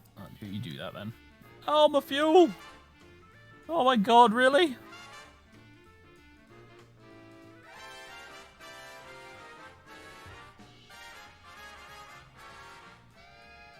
Sure, once they're back in port, fuel consumption should go back to normal-ish. Oh, yeah, that's better. Meanwhile, more sneaky submarines! Doing sneaky submarine think they're actually damaging that battleship. They didn't sink anything, but a bit of damage here and there. It's not bad. Oh, they got a convoy. Lost a sub as well. 1 convoy for 1 sub's not a very good trade, honestly, but whatever.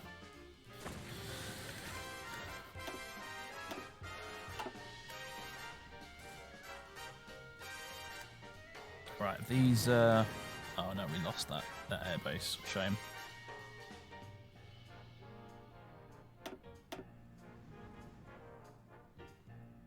Ah, but you can actually reach some of the straits, at least. How about you rebase there? That's a bit better.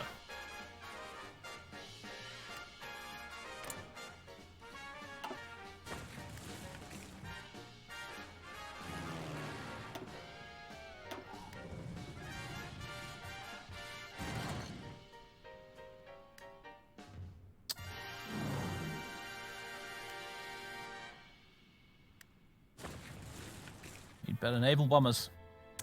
Need better naval bombers. That was an Ottoman convoy, yeah. They're obviously trading with German East Asia and stuff, so their convoys will come through here.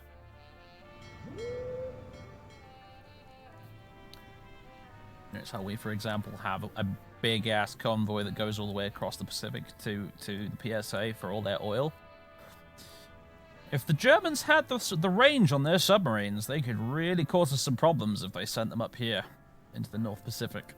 But luckily for us, they have fuck all submarines and probably not much range on the existing ones.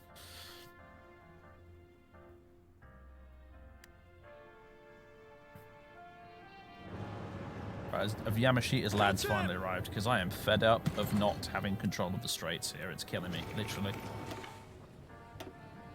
Oh, bye-bye, armored cruiser. That must have been on its way back to repair or something, because I don't think it even had any screens. Look, it was just that and a light cruiser. Yep. Who got it then in the end?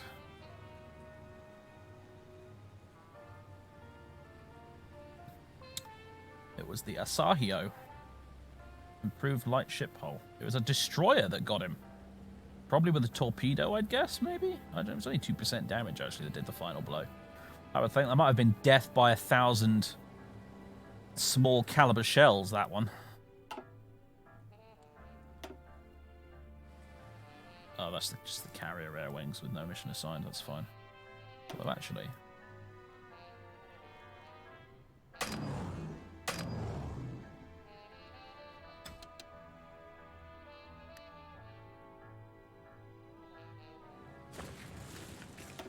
if the carrot's going to sit in port, might as well send them out. Although, of course, you can't actually...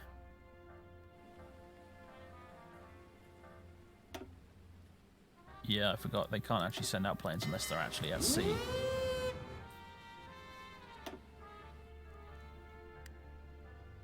So never mind. Alright, let's do something we should have done a long time ago. Fuel silos!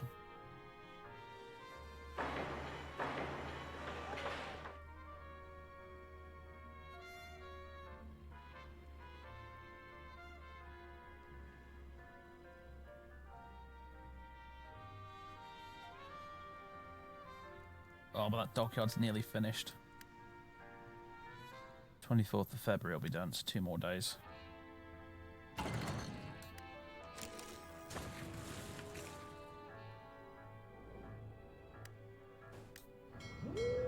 That's me fleet, I mean.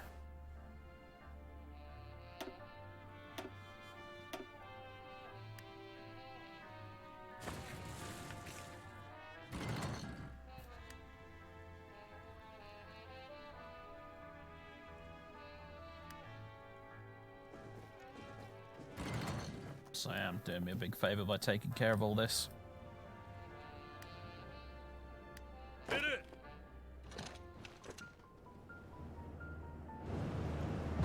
Hit it!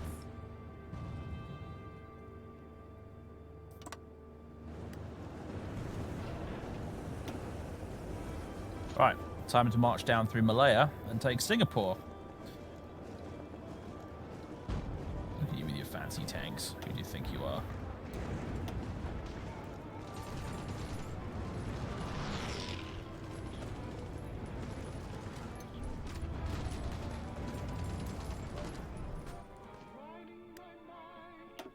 Oh, what's going on here?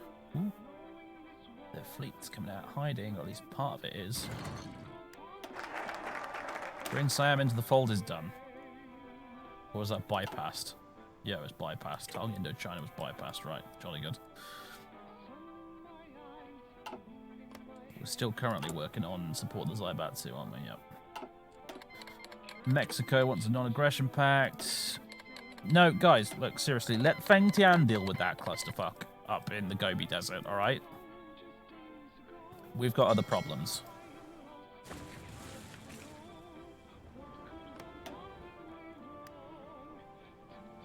How do we get there? One of my submarines shot down a plane. It's like me playing Silent Hunter. Nice. And they got a convoy while they were at it too. Fair play.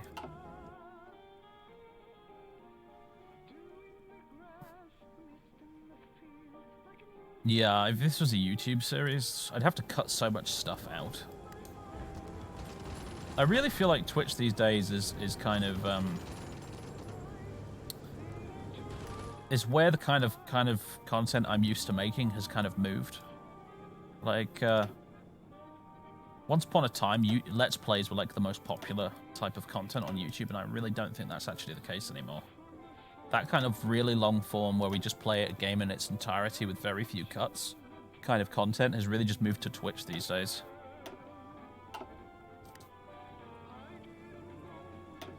Me streaming as often as I do now suddenly is kind of me attempting to get with the times, really.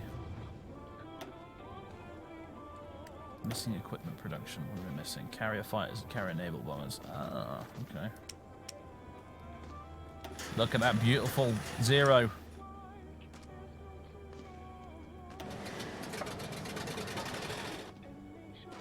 It just occurred to me we probably haven't upgraded any of our carrier fighters since I've not been building any. Oops.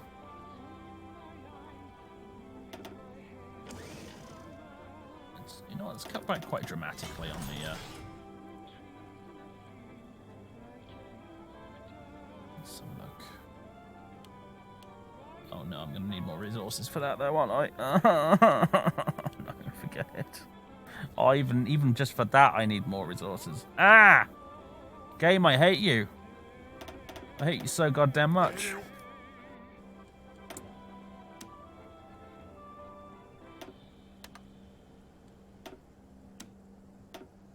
God.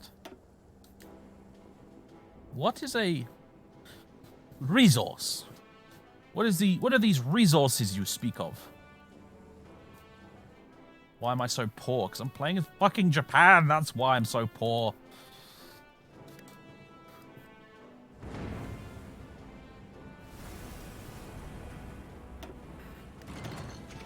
Oh, nice. You sent your big fleet to try and stop me from sinking your convoys, but it did not work.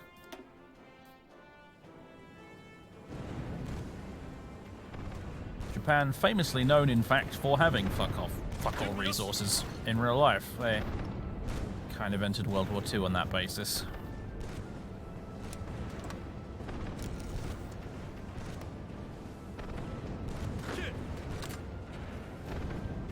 The front lines are all kinds of screwed up here, aren't they?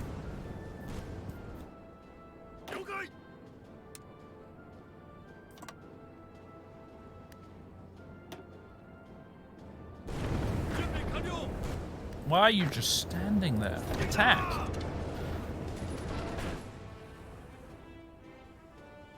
Hello.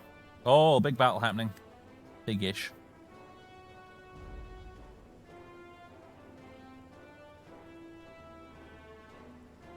Pop goes the armored cruiser. Slowly taking their fleet apart by inches on me. Although I say that, we just sunk a carrier as well. Hello. That was a very successful battle. Oh, yes, that's more like it. That's more like it, Azawa.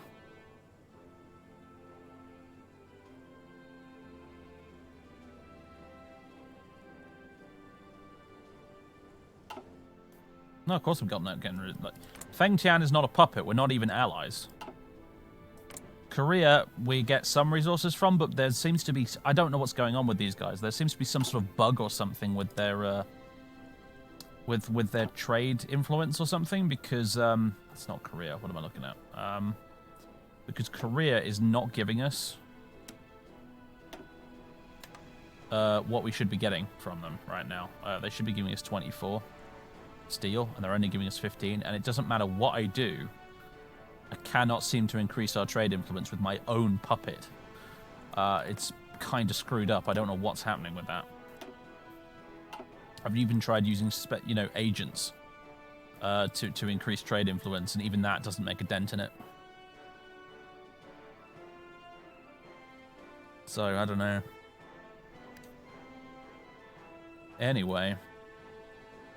But we had one biggish sea battle there, at least. Even if it was in the goddamn phone booth that is the Straits. And we've got some political power again now, which means I need to remember to actually do this stuff. Let's have a look. Continue land reform. There was a big one here that I wanted to get, wasn't there? Oh, it was these things here, wasn't it? Promote investment. In the Kingdom of Siam. Yep. And also continued land reform.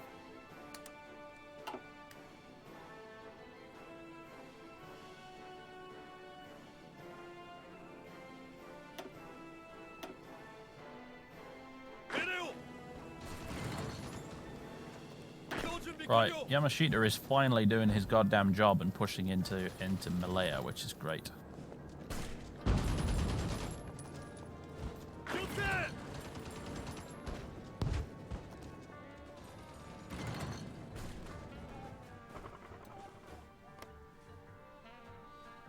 Got the mainland secure up here, which is good.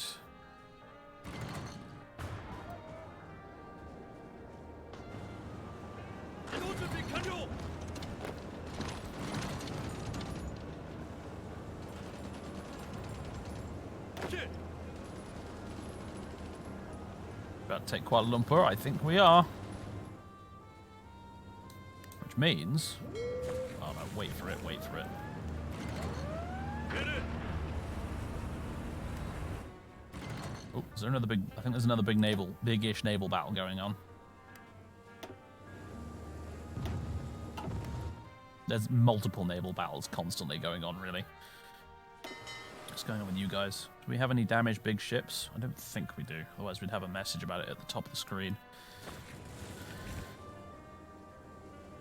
Anyway, we've now got Kuala Lumpur, which is important because... Hello, naval bombers. Welcome to Kuala Lumpur.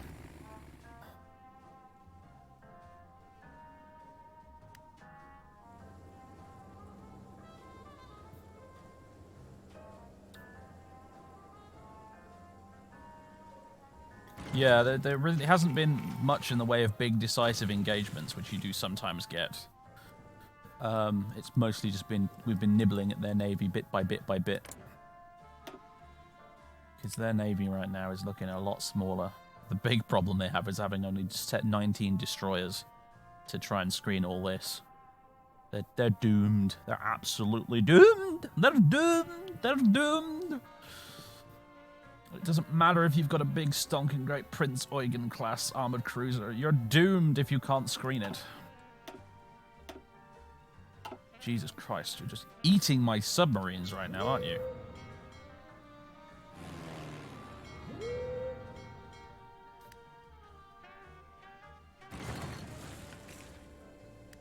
Okay.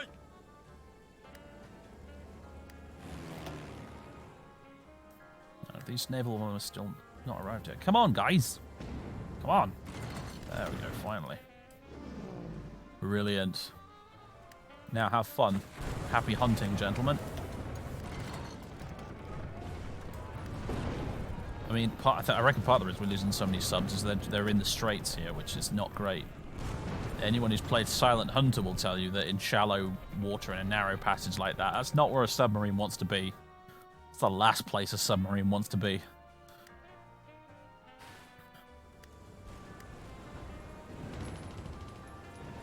So let's carry on here. Trade mission for the Australasian Union. The government of the Australasian Union has approached us regarding the possibility of a new bilateral trade agreement between our countries. In return for dropping the tariffs in place currently restricting imports, they promise to do the same for Japanese goods. This benefits both. Well, no, we can't be bothered with this. I think we should probably just go for that, shouldn't we? Seems like a no-brainer to me. Our army's not brilliant, no. The best bit of our army is still in China, in the middle of the Gobi Desert currently, I'm afraid. But under the circumstances, they're doing okay. We're not really having to fight a particularly advanced enemy right now, after all.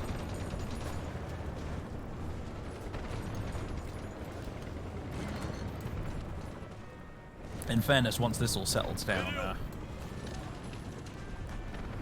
we will have time to upgrade a lot of stuff. What's going on over here? Oh my god, hello. We have to take care of a bunch of battleships and armored cruisers? Possibly. Oh man, they just got away just in time. Cheeky bastards. All we got was a destroyer. Screw you, Germany.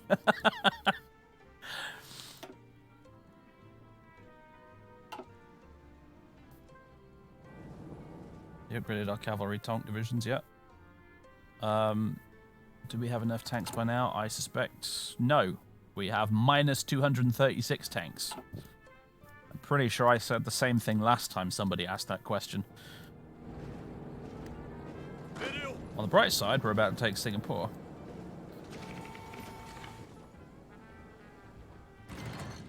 Our manpower.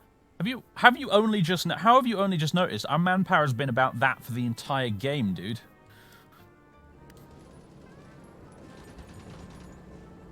That 30k manpower for me in most of my campaigns. This is luxury right here, mate.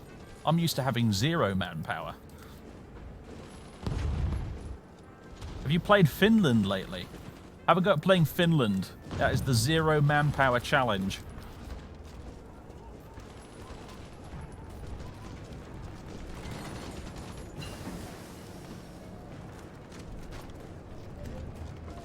Ladder shooting is done. Nice. And let's research shell dies as well. Great stuff. Oh, look who's gotten themselves encircled with no port. That's right, it's you guys. As if Singapore went to Thailand. Sorry, Siam. Well, they're occupying it anyway. I shall be definitely having it in the peace deal, you can bet your ass. More Ottoman convoys.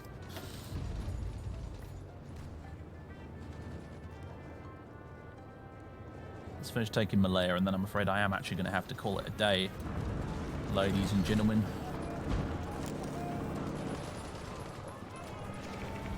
There it goes.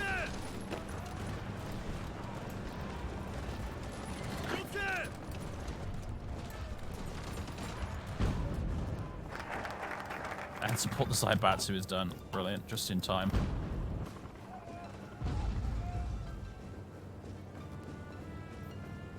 Yeah, any second now.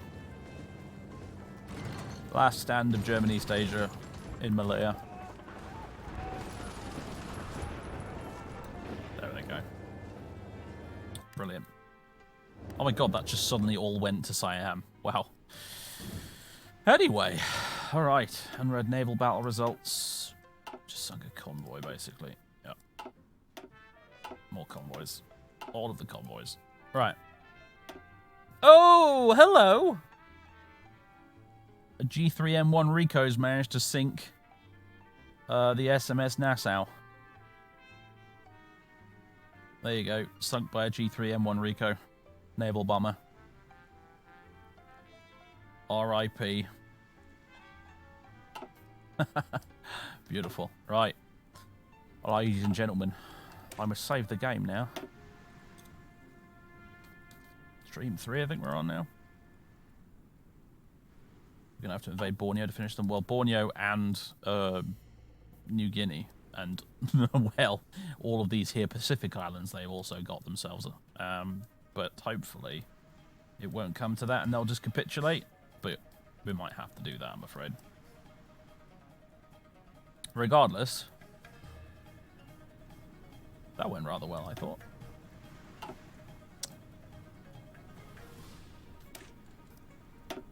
Just saved it already, didn't I? Ladies and gentlemen, boys and girls, it's been a pleasure, as always, hosting you this afternoon. But I must go. Must go. So, well, I'll be back as soon as possible. Don't know if I'll be back tomorrow.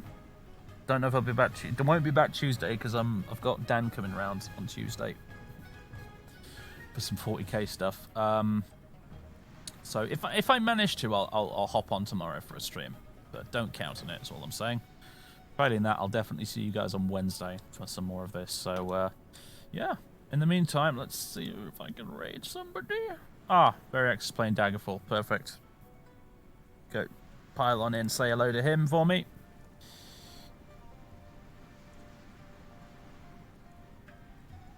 I'll catch you next time, everybody. Thank you very much. Toodaloo.